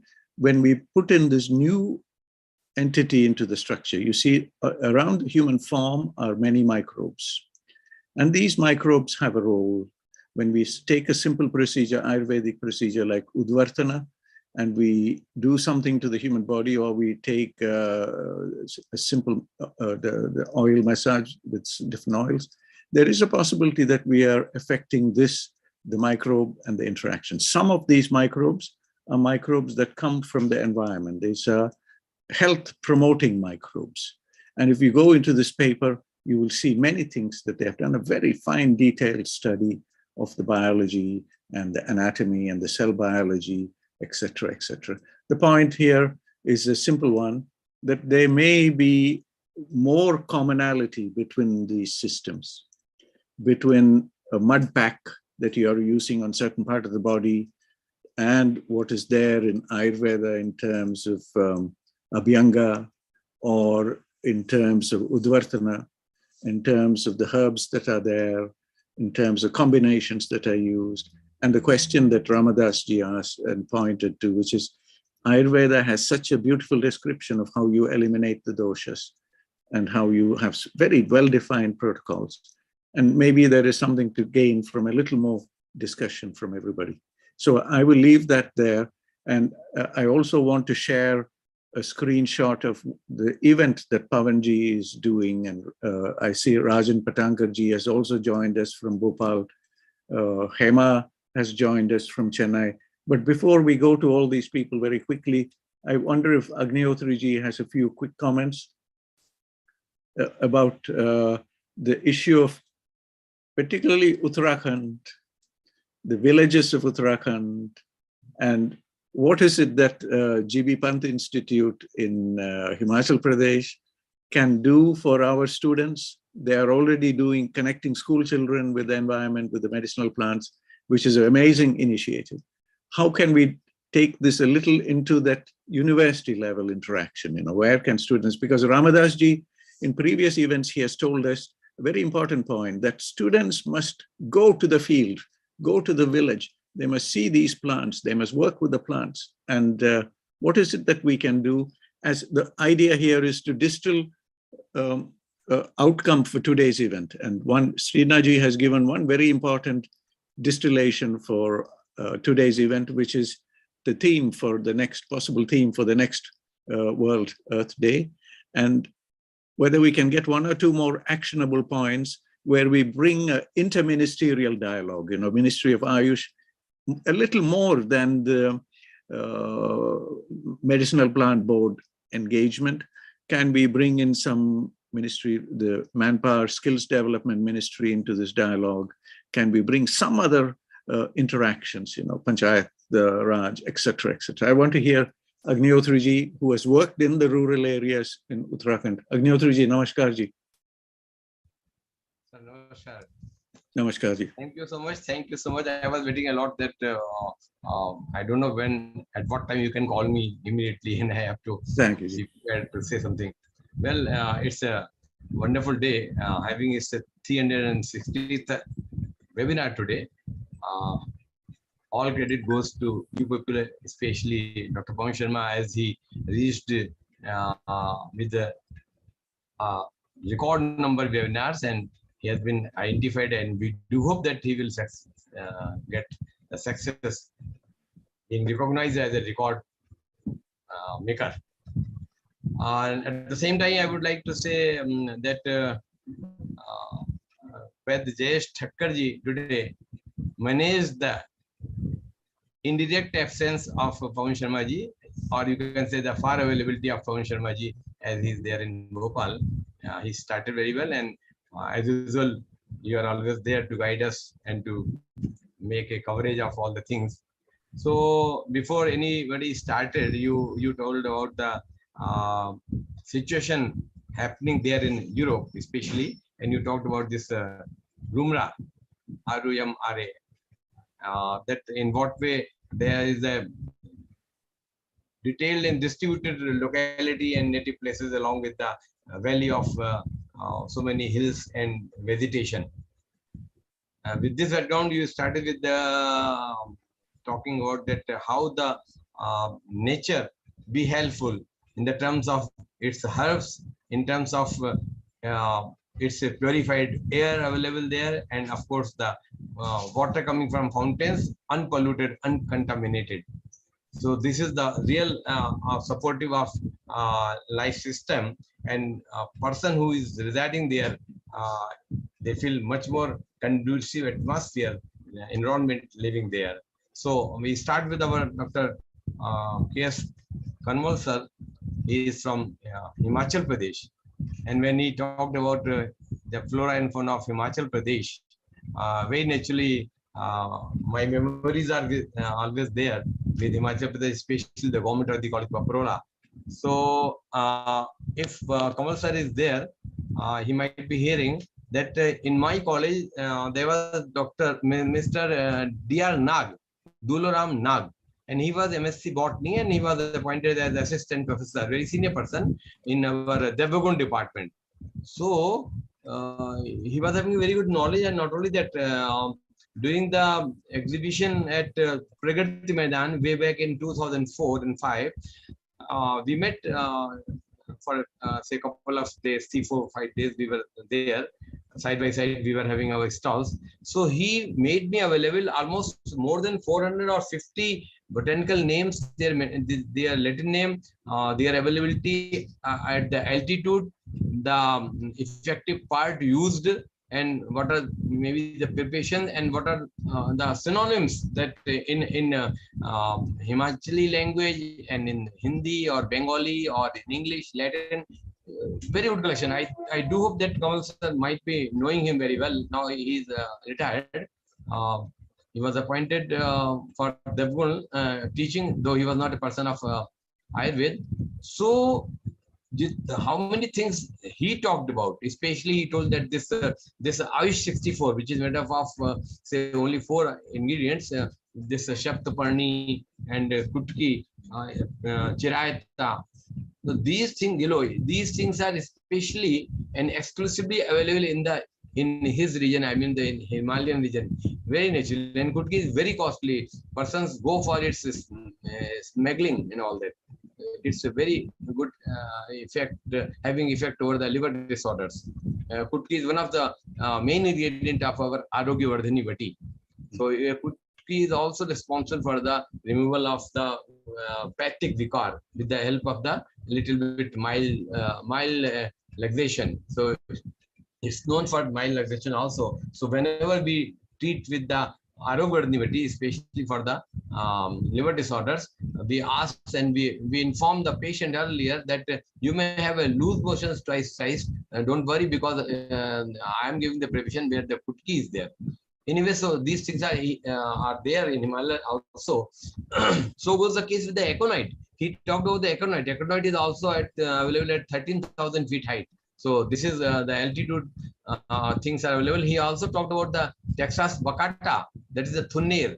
Yeah, this Talishpat. We use it as a Talisha chun. It has got its Taxol has got its. It has been established for the anti-cancerous efficacy. And we visited. You were talking about the J&K Jeepanth Institute, and we visited Katarmal Koshani. There is also Pandit Govinda Pant Environment Institute, where Mr. Dhyani was there, and when I was there with our students' excursion tour. So he talked that this is the Texas Bacata's plantation. They have made some sort of nursery, because foreigners and other persons are taking took away all the remaining Texas plants. So now they have started, and he shown me some of the nursery site that now the rooting has started.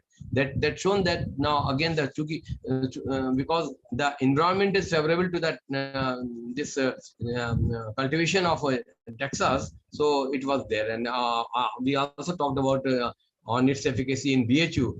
Professor G.C. Prasad, who did a lot of work over breast cancer and other cancer parts, say prostate cancer.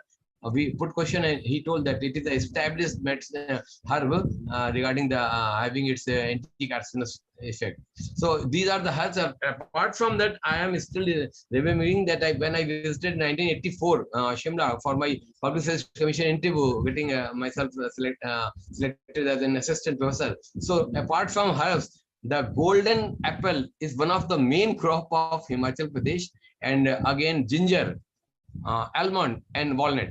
These a few preparations are very much there. So our Himalayan Dr. Kamal should also would have mentioned, because it is also the natural things and be helpful for maintaining a good health of every individual and keeping ourselves away from the lifestyle disorders. I do hope that he has admitted. And in those very days, it was 2 rupees kg, the golden apple, which was a wonderful taste and good one. They were using its, say, morabba and all that. And when we brought it up to BHU, it has got external skin completely wrinkled. So I don't know, it is now suffering from dehydration. The altitude and the temperature, say, it was October, just after the assassination of Mrs. Gandhi. So I faced my interview on 7th or November 1984.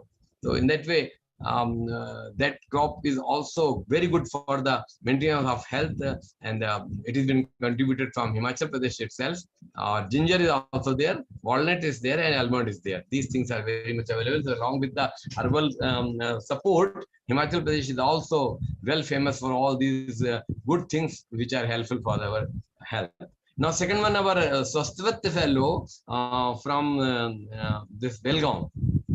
He talked about simply on 2 counts. One is communicable diseases and non-communicable diseases. So the idea was this, that in what way we can keep ourselves away from the diseases with the help of the natural way of living. Diet has also been very much remarked by him, and whatever is left is being completed by Professor Ramdas ji. So our regards to all these persons, starting from yourself, Professor Madan sir, Professor our Ramdas sir, Vaidya Jayesh Thakkar ji, or Vaidya Rajin Patankil ji, I think he might be there, and Dr. Pawan Sharma ji, along with Miss Stina Anderson. So मेरे साथी थे यहाँ. अरे तो मैं कैसे नाम भूल सकता हूँ, अपने प्लेटफॉर्म के अंग हैं, तो we cannot miss. We do hope that अरे नमस्कार, अरे ये तो अनिल शुक्ला जी भी हैं. Good. He is very active. आज He is the है, इन्होंने person. बहुत बड़ा फंक्शन हॉल लिया है. He is the Ravindra person Mohan who बहुत receives. बड़ा आयुर्वेद के साथ. Really. He is the person who receives the any GO of any state or central government immediately after it has been issued. I don't know what is the source of that. Always his account of WhatsApp is so ready your to. blessings only, sir. My source Pardon? is your blessings only. Yes, sir. His source is your blessing I only. never knew that my blessings may be so sky high. They cross the even all the barricades. It's really wonderful. Your association with me in Mumbai and also in there in our Tashkent. No, Tashkent. Tashkent. We are international. We are international. Really, sir, grateful. Hats off to you, sir. Hats off to you and speakers both. Rest makeup you did for me. If at all there was any scarcity or shortage that you made completed. So today's webinar is very good. We never miss any person physically here or not. They are always there in my mind. So I cannot miss. I am also remembering Dr. our Jagdish Doma ji, our Vishnu Prasad Sharma ji, our Vishnu Priya Monti ji, all our big pillars who always nourished our webinar and Vishnu Priya Monti kahan hai? Vishnu Priya Monti ji on this webinar, this seminar. Great. So you have made our webinar not only international but universal completely. Now you see how much we are remembering you, and you are all representing us also. Though we are here at our end, but you representing. We could actually start. There was a marriage in our family, so in that way we could not spare minutes to come out. But कोई बात नहीं चलता है. You are all there. We will learn from your experiences, so no problem. Junior होने का फायदा है sir. Junior होने का फायदा है. हाँ, पटक सर भी आ गए. पटक सर भाई, मदन सर देखिए, दिस इज ग्रेट. मैंने नाम लिया और हाजिर. वो दूसरा कहावत वो हम नहीं बोलेंगे. हम सबकी टोली यहाँ मौजूद है फिजिकली एंड आपने याद किया, हम हाजिर वो वैसा नहीं बोलेंगे. हमारे प्रियजन है सवारी. वही वाह, मेरा तो बोलना सफल हो गया. So kind of you, very nice. आप तो मैं बहुत ही देखिए मोंती जी, ऐसा है आप हमें बहुत ही अपना मानने लगी हैं और हमारे लिए बहुत बड़े अचीवमेंट और गौरव की बात है. Really we have not seen even and the way you are. नहीं, आपने बहुत you are looking very nice along with your identity card that you are qualified, you are bona fide delegate of this Bhopal Center. Yes, of course. We will in wait of your so many good experiences and along with the pics also. So sir, Madan sir, see how pleased these are attending this international seminar organized by our Vish Ayurved Parishad. And great guys, big guys are there, delegates are there, learners are there, and they are enjoying like anything. I don't think that they need any dinner or lunch. Hey, we have not taken lunch, sir. Now we are going for dinner. I just want to see how I am assessing from so far. I know ये जो मिलन का भाव तुलसीदास जी लिख के कह गए हैं, बिछोड़ने के समय भी बहुत कष्ट होता है, मिलते के समय जो खुशी होती है उस खुशी में भूख प्यास सब भूल गए हैं. I want to मजा आ गया. Agnihotra ji, I just want to highlight why everybody is gathering in Bhopal today. Vishwa Ayurved Parishad ki. Yeah, this one. Sanyojam. The national. They are preparing for last 2 months. Yeah. Yes. Today, sir, food stalls made by students were na bhuto na bhavishyati.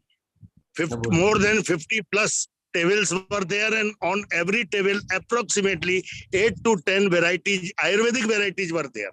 वो जयपुर वालों को हरा दिया, हमारे कमलेश जी को हरा दिया. ये तो उनका इनिशिएटिव था. उन्होंने आयुर्वेदिक बिल्कुल हरा दिया, सब आज तो हरा दिया. कमलेश जी को हरा दिया. उन्होंने लगाई थी ना एक एग्जीबिशन लगाई थी 2-3 साल, 400 लोग होंगे. सारा आयुर्वेदिक रेसिपीज दी थी.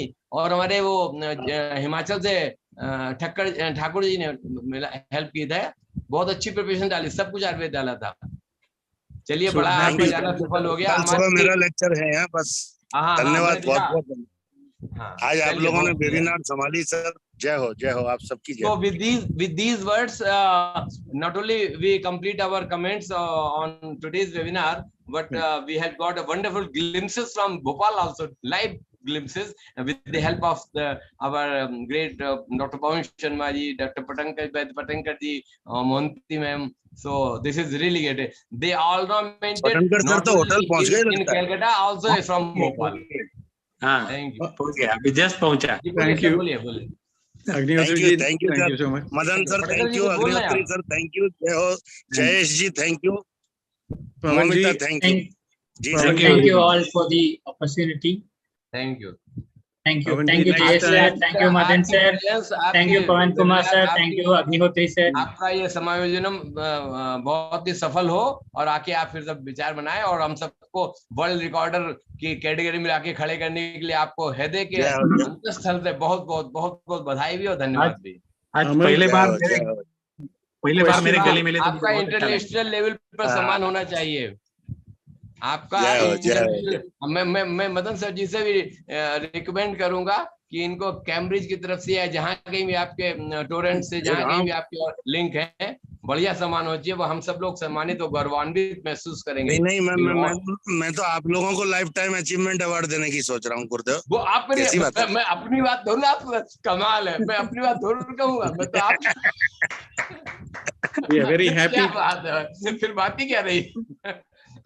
Very happy to Madan sir कुछ बोल रहा है, Madan sir कुछ बोल रहा है। Please, very happy to have so many people interacting from Bhopal, also the youth wing of Vishwa Ayurveda Parishad. Thank you, Pavanji. I hope next time, we can bring them to this platform also, so that it becomes a live event from wherever you are gathering next time with the youth, so that the world can see what the youth of India are doing in the space of Ayurveda and Ayush systems. I can see one or two new names here with us before we draw this program to a close. Dinesh Kumar Das ji. Dinesh ji, namaskar. And also I want to thank Rajan Patankar ji for his comment here. Rajan ji, you have put a very wonderful comment here that we might be best using some platform, audiovisual platform, to engage with students so that they learn firsthand how these herbal gardens are maintained in different parts of the country and how they're looked after by people. I want to see Dinesh Kumarji, if you would like to say a few words. And then we have also one of our earlier presenters, Hema, who is a very special person working with, she's an Ayurveda graduate. But she has a very special interest in energy medicine, chakras, and all these things. So I want to see if Dinesh Kumar Das ji would like to add a few words. Doma ji is here with us. Dinesh ji, namaskar. Would you like to say something?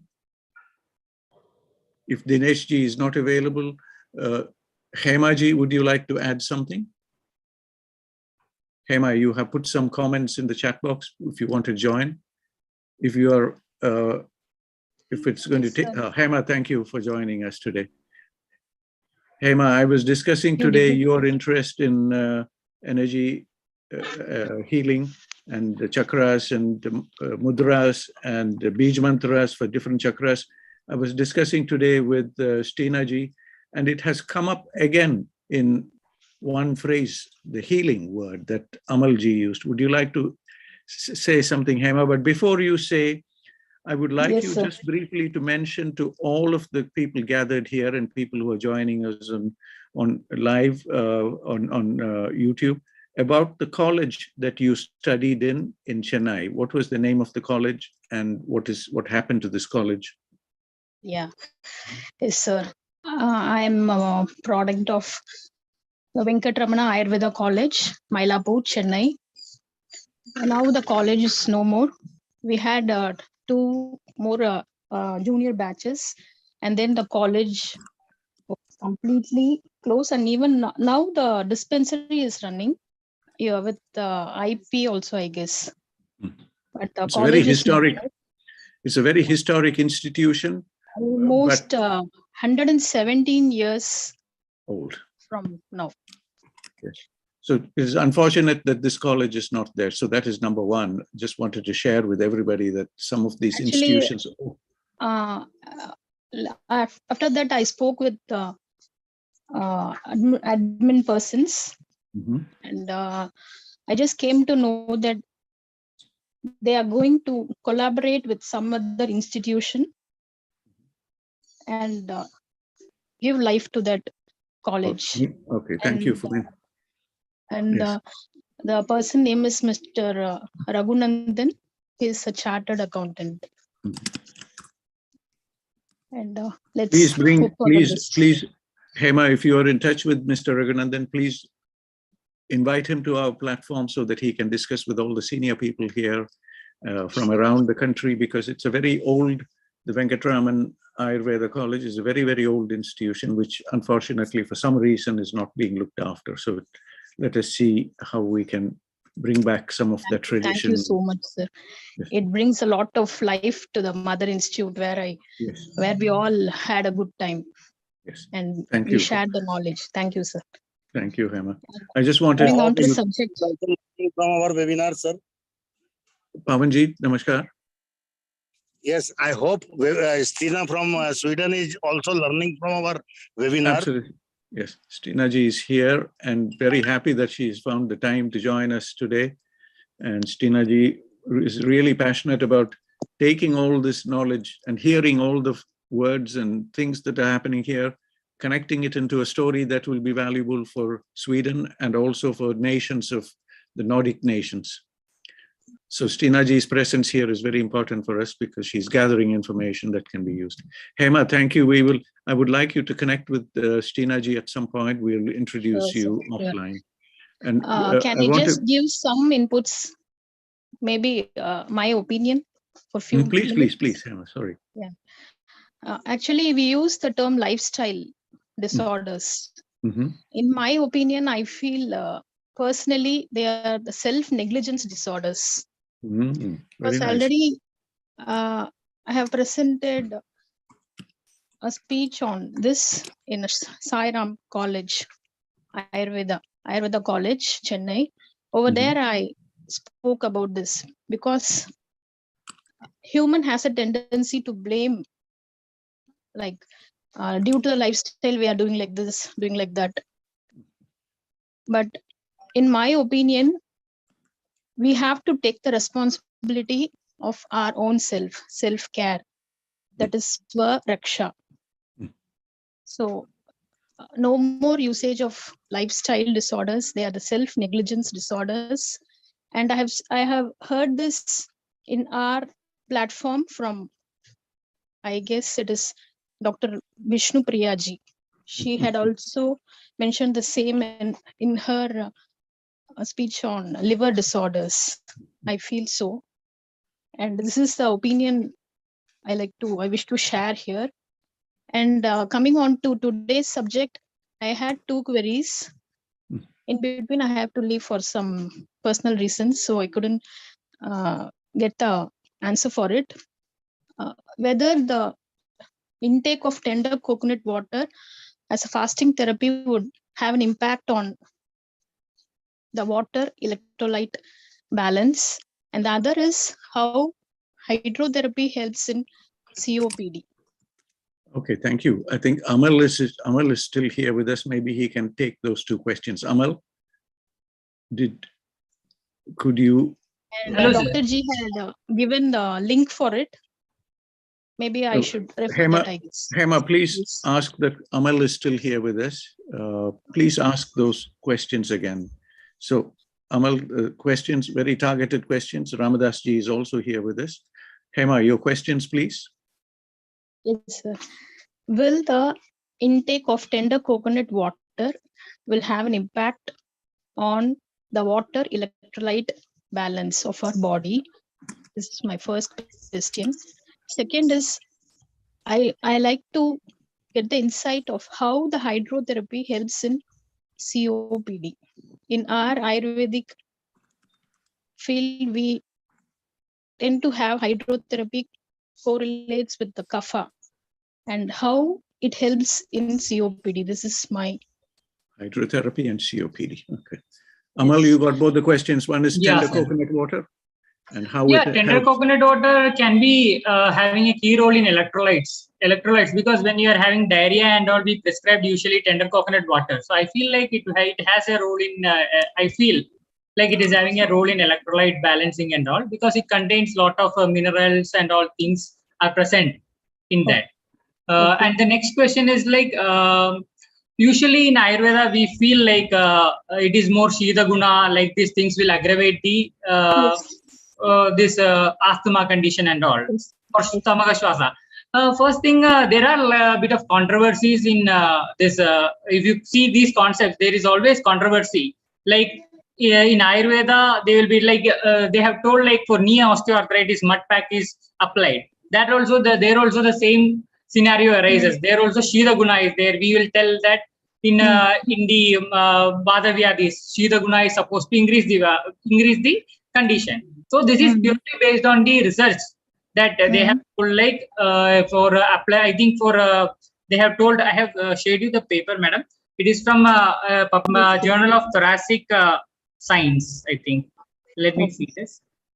And they have told like they have maintained a particular temperature for around 38 degrees. They have kept it for that temperature, and they found that for 30 minutes per day, 6 weeks per week, for 2 months, it was useful in improving the cardiac function in patients with COPD. That was the what they have concluded in that paper. Based on that, I have put that statement. Okay, sir. But if you see the Ayurvedic part and naturopathy part, it is controversial. That's what I told. Tremendous amount of research is to be carried out, because while Ramdas was asking the question, I told the same thing. Because there are some things that are controversial. There are some like points also. Okay. Thank you, Amalji. Hema, could you, I'm just trying to put the question here, COPD and what was the, my memory is failing me here. Hydrotherapy. So, Amal, thank you for addressing this. You know, Agnihotriji might have some comments about this one also, but I just want to see if Domaji wants to say something. Domaji, namaskar. Sir, can I add a bit more? Please. Yeah, Amal. Sir, please. here it is 38 degrees Celsius. There are lots of, in Ayurveda, we feel like in water means only cold. Here, hot water is there, cold water is there, alternate hot and cold water is there, short action is there, long action is there. Based on that also, there will be changes. 30 minutes means it will be acting like initially, if cold water is there, it will be having a different role. If it is acting for a short duration, it will be having a different role. If it is kept for a longer duration, then it will be having a different role. Based on this, I think we can explain the question that was being asked by madam. Thank you, Amal. Thank you. Please stay with us. Don't go away. Hema, does that satisfy your question? You are looking at it from the Ayurvedic perspective. Amalji has touched on it from the naturopathy perspective. Does it satisfy your? Hema? Does it? Doctor has given, so I will also have some. Okay, thank you, Hema. Please stay with us. I want to see if Domaji has something to add here, because he brings a fresh perspective on all of these points. Domaji, namaskar. Namaskar, Madanji. Please tell us whether we have come up to your expectations today. Vinamra pranam to all. Vinamra pranam to all. Madan ji, यहाँ पर मुझे तो अफसोस लगता है दो लोगों का व्याख्यान से.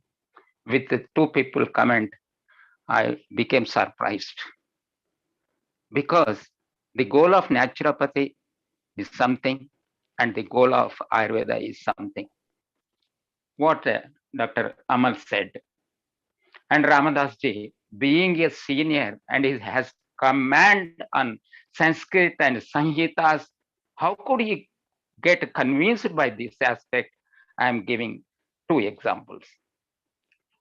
Let me know, of course, the birth of Ayurveda is in this Bharat. And the birth of naturopathy is where it I couldn't come to know. Now the question is myself pose it to Amal. Let him tell only with answer, because the second question will be they're ready to. Sir, in my opinion, What is the birth of naturopathy? Thank you, Damaji. Because First question, Ayurveda, for Amal. Ayurveda, Bharat, I say Bharat, not India, Bharat. Because at that time of Sadashiva, it was no name at all. But where we see the denomination in Mahabharata time, that is in Gita, Hey Bharata, Hey Bharata, that is why we have to adapt that this is a land of Bharat. Other than English, all the Indian names are called Ham Bharatvasi hai. That's all. इसीलिए मेरा direct question है अमल जी से कि naturopathy का birth place कहां से? Homeopathy का जैसा जर्मनी है, एंड यूनानी का यूनान से है. यूनान माने आप लोग जानते ही हैं, ग्रीस. तो नेचुरोपैथी का बर्थ कहां से? Amal, the question is for you. Second question, Damaji, you have one more question, I think.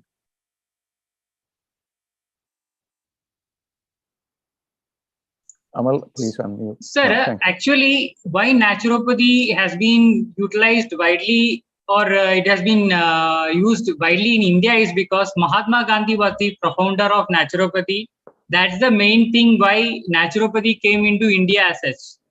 Otherwise, there is no grassroots in India. Only the main reason why naturopathy and yoga is being merged, it is because of Pune. Pune, one Gandhiji's National Institute of Naturopathy is there.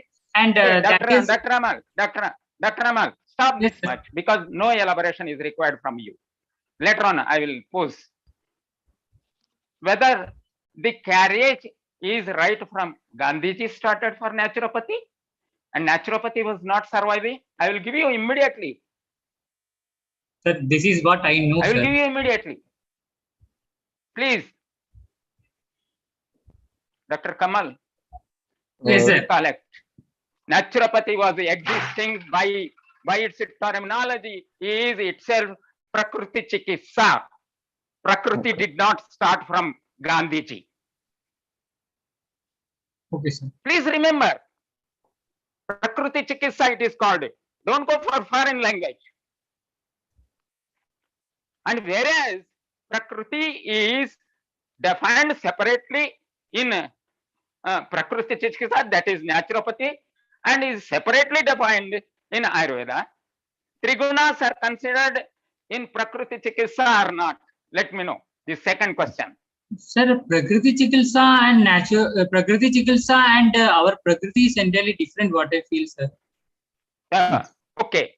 At this stage also, Prakriti, it is nothing but whatever that is a body constitution, or Sukra Artava Samyoga time में हमारा जो है वो है, sir. कमल यहाँ रुक जाइए मेहरबानी से. मैं जो है ना हाथ जोड़ करके आपको कहता हूँ कि जब प्रकृति का नाम लेते हैं, प्रकृति का नाम लेते ही आयुर्वेद पहले आता है. और आपका बताऊं कि naturopathy what it is.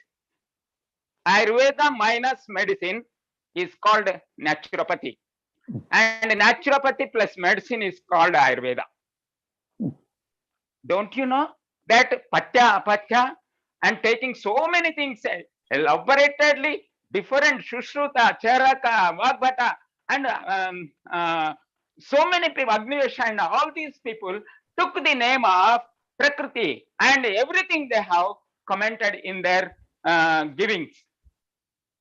And whereas you people have drawn parallel, these are not different. Yours is a branch of Ayurveda. Naturopathy is a branch of Ayurveda. Ayurveda is all of that means converting this. And moreover, one another thing I will bring to you for your observation. At least we'll develop strength. That from one side, the moment you say that Prakriti, the pure cognitive principle is called Nirguna. When it is influenced by Triguna, that is Sattva, Raja, Tama of Prakriti, then it will be converted into Saguna. There itself started impurities. That is why in Ayurveda, Samadosha Samadnischa Samadhatu Malakriyaha Prasannatmendriya Manah Swastya Ityabhidiyate. It is said. Why Sushruta started with doshas? Our Vishnu Priyaji is there in Bhopal. Otherwise, I would have drawn her. Vishnu Priyaji, jara de dijiye. Kyunki Vishnu Priyaji on liver disorders also, she asked to change the name of that liver attention. There was Srotas and Srotavaha. Then that day also, Vishnu Priyaji was great enough to have and present, and at the same time remind पवन जी को भी एक warning भी दिया, आप जो है ना foreign style में गए लिवर के बारे में. लिवर एक्चुअली इसको क्या बोलते हैं? यकृत बोलते हैं, या और कृत. इट्स लाइक के that means entrusted work to do, but it is not the command. For liver, what you have given the subject of today, it is Srotasa. She has commented elaborately, she explained. She's a great doctor from our side. That she explains like anything. That was with Srotasa. And whereas here, you people have separated your line of Ayurveda is something and our line of Naturopathy is something. And to mix all, we should invite an British or American or something German to do research and get together. I say that this becomes a divisive policy. Sir, by our ignorance, we people are not having proper sir, can I speak, sir? Sir, I am from Ayurveda background only, sir. That is why what I say, your degree from which, whether Ayurveda or BNYC. Sir, I am supposed to be a postgraduate in Swasthavrata and Yoga, sir. In this science, naturopathy also is part of as an drugless therapy, naturopathy, all these things we are studying, sir. Solely I told. Thank you, Amal. Thank you for. Jagdishwar ji, is there any additional comment? No, I'm happy that. Because in my opinion, naturopathy started right from the nature, because there was no medicine. Medicine had to be searched. Previously, persons were trying to treat with naturopathy only. Where was the medicine? पंच महाभूत शरीर है और पंच महाभूत हमारी आत्मा है, वो पूरी चिकित्सा पद्धति है. बाद में औषधियां खोजी गई, लेकिन पहले तो नेचुरोपैथी से ही शुरू हुआ. आयुर्वेदी है. मदन सर जी, पवन जी ने बहुत अच्छी बात बताई, ये सत्य है. Whatever is available. देखिए दोनों स्पीकर बड़े अच्छे बोले सर. हम इस पॉइंट पर कंट्रोवर्सी क्यों क्रिएट कर रहे हैं? ना जो भी पैदा होता है, मैं बोल रहा हूँ, what is right, what is wrong, that God has to decide. But we experts, all are experts, and we should regard experts, speakers, we should regard. That is my humble request to all speakers. Jagdish sir ji, please. Thank you for sharing, Pawanji. Thank you for alerting us to that fact. I think Agnihotri ji will share a few thoughts, and then we have almost covered the floor now. Amalji, thank you for being with us. Agnihotri ji might share something. Thank you for the opportunity, sir. Thank you for the opportunity. No. Thank you for the opportunity, sir, to speak, to have a nice conversation. Madan ji, मैं एक बात बता देता हूँ. एक बात practical के बारे में बता रहा हूँ. Practical, coming to the point of practicality.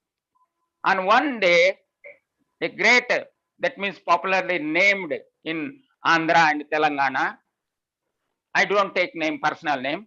He was telling that a handful of groundnut soaked and taken in the early hours of morning is very nutritious. I was hearing.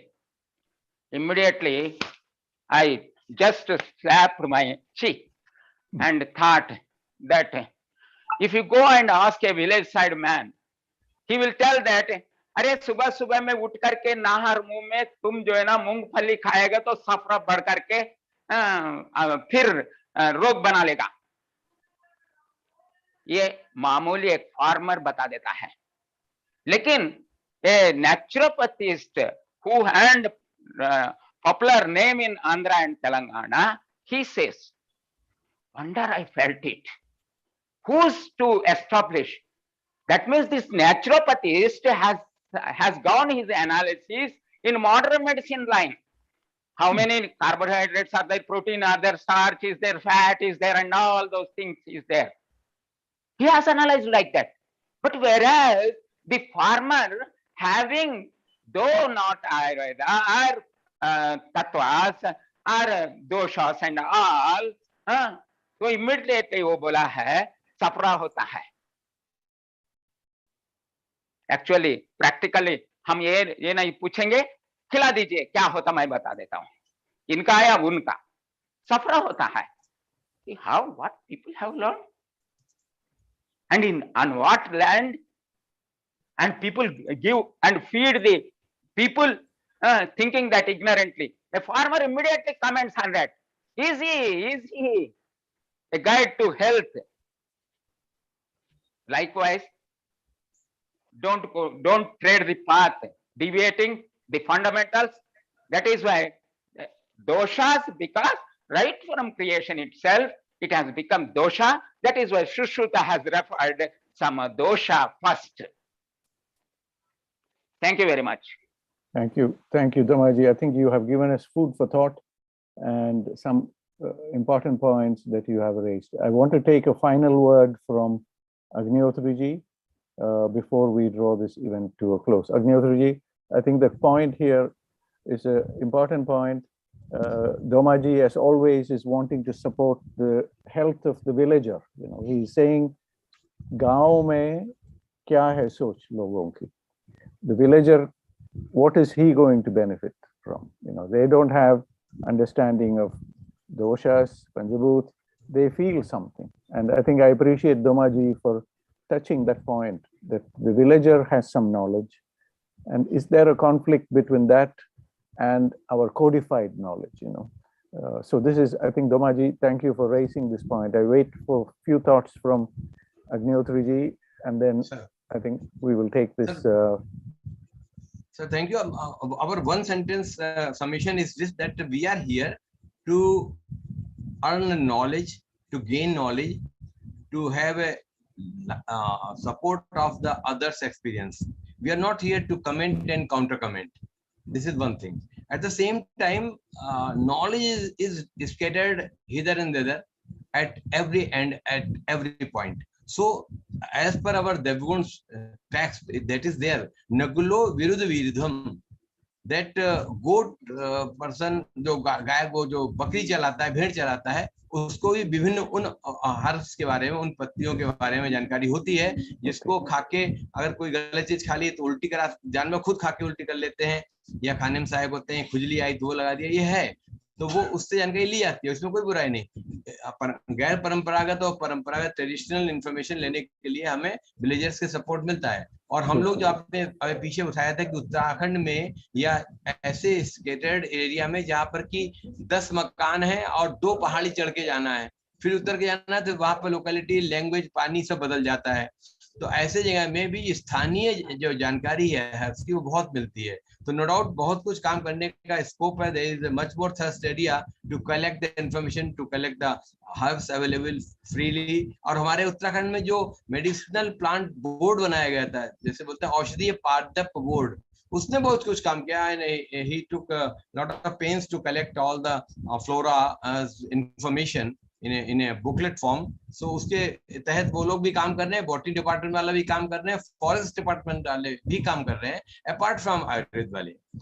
वो हमको लाके बताते हैं कि फला जगह का हैबिटेशन है, वहां पर ये चीज मिलती है, हम लोग उसका मेडिसिनल यूज जानते हैं, हम लोग उसके हिसाब से सेल परचेज एंड उसकी क्रॉप चाहते हैं, और जो फैक्ट्री वाले हैं उसको परचेज करते हैं उसकी अच्छी क्वालिटी का। तो ये चीजें ये कई लोगों के मिले जुले कोऑर्डिनेटेड तरीके से चल रही है। और हम तो ये मानते हैं कि जो कुछ भी नेचुरली पैदा हुआ वो वही नेचुरल है, वही उसको हमने खाने में ले लिया तो गेहूं भी तो मेरे नेचर में आएगा, कोई केमिकल तो नहीं, ना कोई एडल्ट्रेटेड फैक्ट्री में तो बनाया नहीं गया। और हमने उसको अगर थेरेपी के रूप में ले लिया, उसको ने व्हीट ग्रास का सूप जूस बना के ले लिया, तो हमारे लिए वो एक तरीके से वो इवन एंटी कार्सिनोमस हो गया, जिसमें कोई स्ट्रगल है, कहीं पर कंफ्लिक्ट है ही नहीं। हमारे दाल चावल रोटी सब्जी सब नेचर से ही तो पैदा हो रही है, और औषधियां भी पैदा हो रही हैं। तो इन ए फॉर्म ऑफ नेचुरोपैथी हम अपने क्षेत्र को छोटा ना करें। अब गांधी जी ने सपोर्ट लिया, विनोबा भावे जी ने लिया, सुचिता कृपलानी जी ने लिया, या मदर टेरेसा जी ने लिया, वो तो ये तो बाद वाले हैं। ये तो वो लोग जिन्होंने उस संसाधन का उपयोग किया। वास्तविकता जी रही है, हम सब लोग, हमारा दिनचर्या रातचर्या सब कुछ स्वस्थ आहार नेचर सब कुछ तो नेचर से जुड़ा हुआ है। सूर्य होगा तभी तो हम सूर्य नमस्कार की बात करते हैं, व्यायाम की बात करते हैं, तो सब कुछ इंटरकनेक्टेड है। So every person is learned person, the viewpoint may be of different direction. This is what my submission is. Thank you so much. Thank you. Thank you. Thank you, Agnihotri. Thank you so much. I can see one last person here with us, Rajan ji Patankar ji. Rajan ji की तरफ से he has already put his comments कि जो education की बात जो हम which we are talking about, that we should use the modern tools, internet, and we must connect institutes in wherever they are, whether it's in Kulu, whether it's in Manali, whether it is in Trivandrum. We must try and make a platform where we can bring experiences to the students. Rajan ji, namaskar. हाँ, नमस्कार। वही कि या तो video के माध्यम से या तो प्रैक्टिकली ऐसा अगर दिखाया जाए, क्योंकि आज भी हमने जो देखा कि जैसा पवन जी ने कहा कि so much variety of food preparations, and only by Ayurvedic methods and only using Ayurvedic ingredients. Such a wonderful very, very nice. Thank you. Yes. Rajanji, we will discuss this. I think Pavanji is listening carefully, how to make a platform where we can bring this knowledge and collect the students and ask them to show their preparation methods, etc. Yes. And Pavanji has given them open offer to publish a book also. Wonderful. From all their recipes with preparation methods and the pictures and the thought behind that. Thank you. So Rajanji, we feel you are the lucky people who are all gathering in the Vedic city of Bhopal. Vedic city. It is built. It is a whole city that is built on. Yes. I was fortunate to be a chairperson for one session also. We are missing all this. I wish we had recordings or YouTube or something where we can catch on the proceedings, but we are happy that you are there and you will bring back your knowledge and experiences. And we are grateful for this. And as in all my messages in our events, I keep saying the next generation must come into our activities. The younger generation must come into our activities. I'm so happy to see Pavanji has taken initiative. Vishwa Ayurved Parishad. Vishnu Priyaji is president of Vishwa Ayurved Parishad in Goa. And so very happy that this initiative is there and that young people are already getting engaged in this activity. So with those of you... only one sentence and one more feather in Pavanji's cap. He was a judge for the singing and dance competition also at the end of the day. Wonderful. Pavanji, special artistry talents, directing talents, etc. is all being used very nicely. Yes, very nice. Once again, I want to thank all our speakers who are here with us today. I want to thank, congratulate once again Pavanji for this success, holding a record here. I want to thank both our presenters, Kanwalji and Amalji, for giving us so much knowledge over the time. We are lucky that we had two presenters. We could be elaborate today, and we are still just coming 7 minutes to 9 o'clock in India, so we are keeping good time. I want to thank Jayesh ji for holding the platform today. Thanks to all our senior dignitaries here, Agnihotriji, Rajanji, yourself, and Domaji for always. Domaji is very special. He always keeps us on the thin, fine and narrow, we say, the straight and narrow. He doesn't let us go on either side, one side or the other. He keeps us. And thanks to Ramadas ji for joining us today. And we will have more debates on this. We will discuss more about these things. And we are grateful that senior people will stop us and tell us to think many things that we sometimes take for granted. There is just one person left who hasn't spoken today. Thanks, Hema, for joining us today from Chennai. Dinesh Kumar Das ji. Dinesh ji, namaskar. I don't know if you are still with us here. If you want to join, the platform is still, the floor is still open. If we can take a few thoughts from yourself. But if you are busy with something, then we appreciate that you are. If Thank you, sir. Thank you, sir.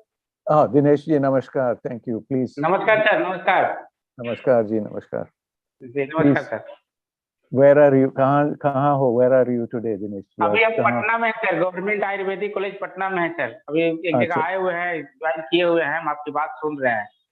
अच्छा जी, आप थोड़ा बताओ आज की programme की बारे में, अगर कुछ हो आपकी तरफ से, फिर हम सुनेंगे जी थोड़ा। आज वाले में हम कुछ नहीं बोल सकते सर, अभी हम दूसरे जगह आए हुए हैं, अभी भीड़-भाड़ वाले जगह में है। हम सारी बातें सुना हूँ, अगले दिन हम जब क्लिनिक में बैठे रहेंगे इत्मीनान से तो बात करेंगे। दिनेश जी, पटना से भी थोड़ा और ले आनी जी हमारी तरफ प्लेटफॉर्म की तरफ। हम भेजते रहते हैं सर, सभी जगह लिंक हम भेजते रहते हैं, कुछ लोग कभी ज्वाइन किए रहते हैं। आज हमने नहीं भेजा है किसी को। चलो जी, थैंक यू। हमको भेजते हैं, हम भेजते रहते हैं सर लिंक। बढ़िया, thank you so much. Thank you so much for joining us, all of you. Thank you so much for joining us today. I leave it. Thank you, Dinesh ji. Thank you. Namaskar. I leave it with Madan ji, it is Ayurveda is an ocean. I think in broader way, not in narrow way. No, we want you. My outlook is broader. Domaji, not drawing lines immediately irritates me, because they are going in narrow way. I never go in narrow way. I took it in broader sense. That is why I concluded. Even I told a long back also, Siddha is a part of Ayurveda only. Even today I reminded you, Naturopathy is a part of Ayurveda only. And Yoga is a part of Ayurveda only. And so many are having, though different, now is having, they're having different outlooks. That is why they are going in different way. I'm not going in a narrow way. I'm going always in broader way, because I take into consideration cosmos entirely. My Gurudeva taught, take into cosmic line only. That is why my always comment will be like this only. Thank you, Domaji. Most of all, I appreciate your comment about how the common man, the Aam Aadmi, the villager, has to work towards better health. And their knowledge is also to be brought into our discussions, and the Gram Vaidya concept. And there are many sources of knowledge there, which, we have discussed this in our platform, and we will continue to discuss this in our platform. And we are grateful that you are here with us and guiding us as we go through our discussions. Thank you, Domaji. Before we conclude, I give the floor back to Jayesh ji. Jayesh ji, namaskar. Thank you for hosting us today, and I will leave it with you, Jayesh. I think you are today in Calcutta, and thank you. Clinic in Kolkata only. Kolkata. Okay. And we really had a wonderful session. I would like to thank to all the speakers, to the full organizing team, our technical team. So hereby we'll be ending our session with due request to Dr. Pawan Sharma sir and our technical team. We draw an end to this session. Thank you all Thank you. for For joining. those- Keep joining. Jayeshji, before we close, Thank you, if people want to- Jayesh ji, बहुत बहुत बधाई आपके सफल संपादन संचालन के लिए। Our next session is on Sunday 24th. Sunday 24th. If people want to copy the chat information, please do, because Jayeshji will close the room in a few seconds. Yeah, If we you can want take a to screenshot.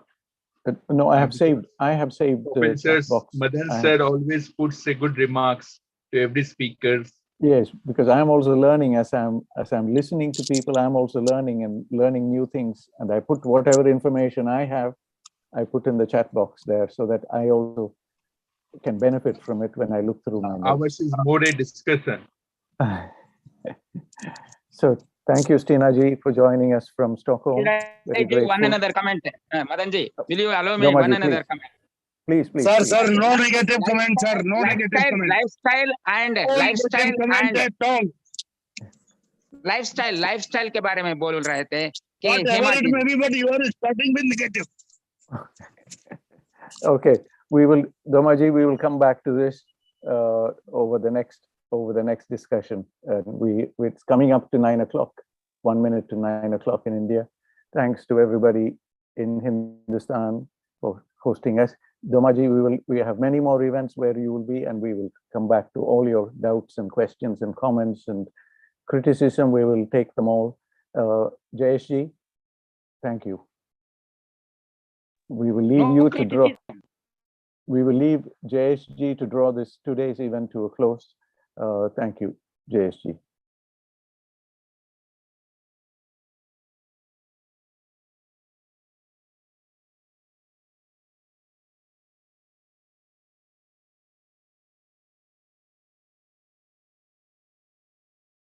Jayeshji, we are grateful. Thank you for keeping the room open for all of us. We will continue on Sunday. Yes, if sir. you wanted, Jayeshji, if you wanted to our give us technical team is closing the session. Okay, thank you. We thank one and all for joining. Thank you. Thank you, Jayeshji. We see you on Sunday. Namaskar. Good night. Shubhratri. Thank you very much, sir. Thank you very much. Good night, sir. Good night to all. Thank you very much. Thank you, sir. Thank you very much. Now I am entering to hotel. Thank you, sir. So nice of you all. Thank you very much, sir. Thank you, Momita. Thank you for backup. Thank you very much.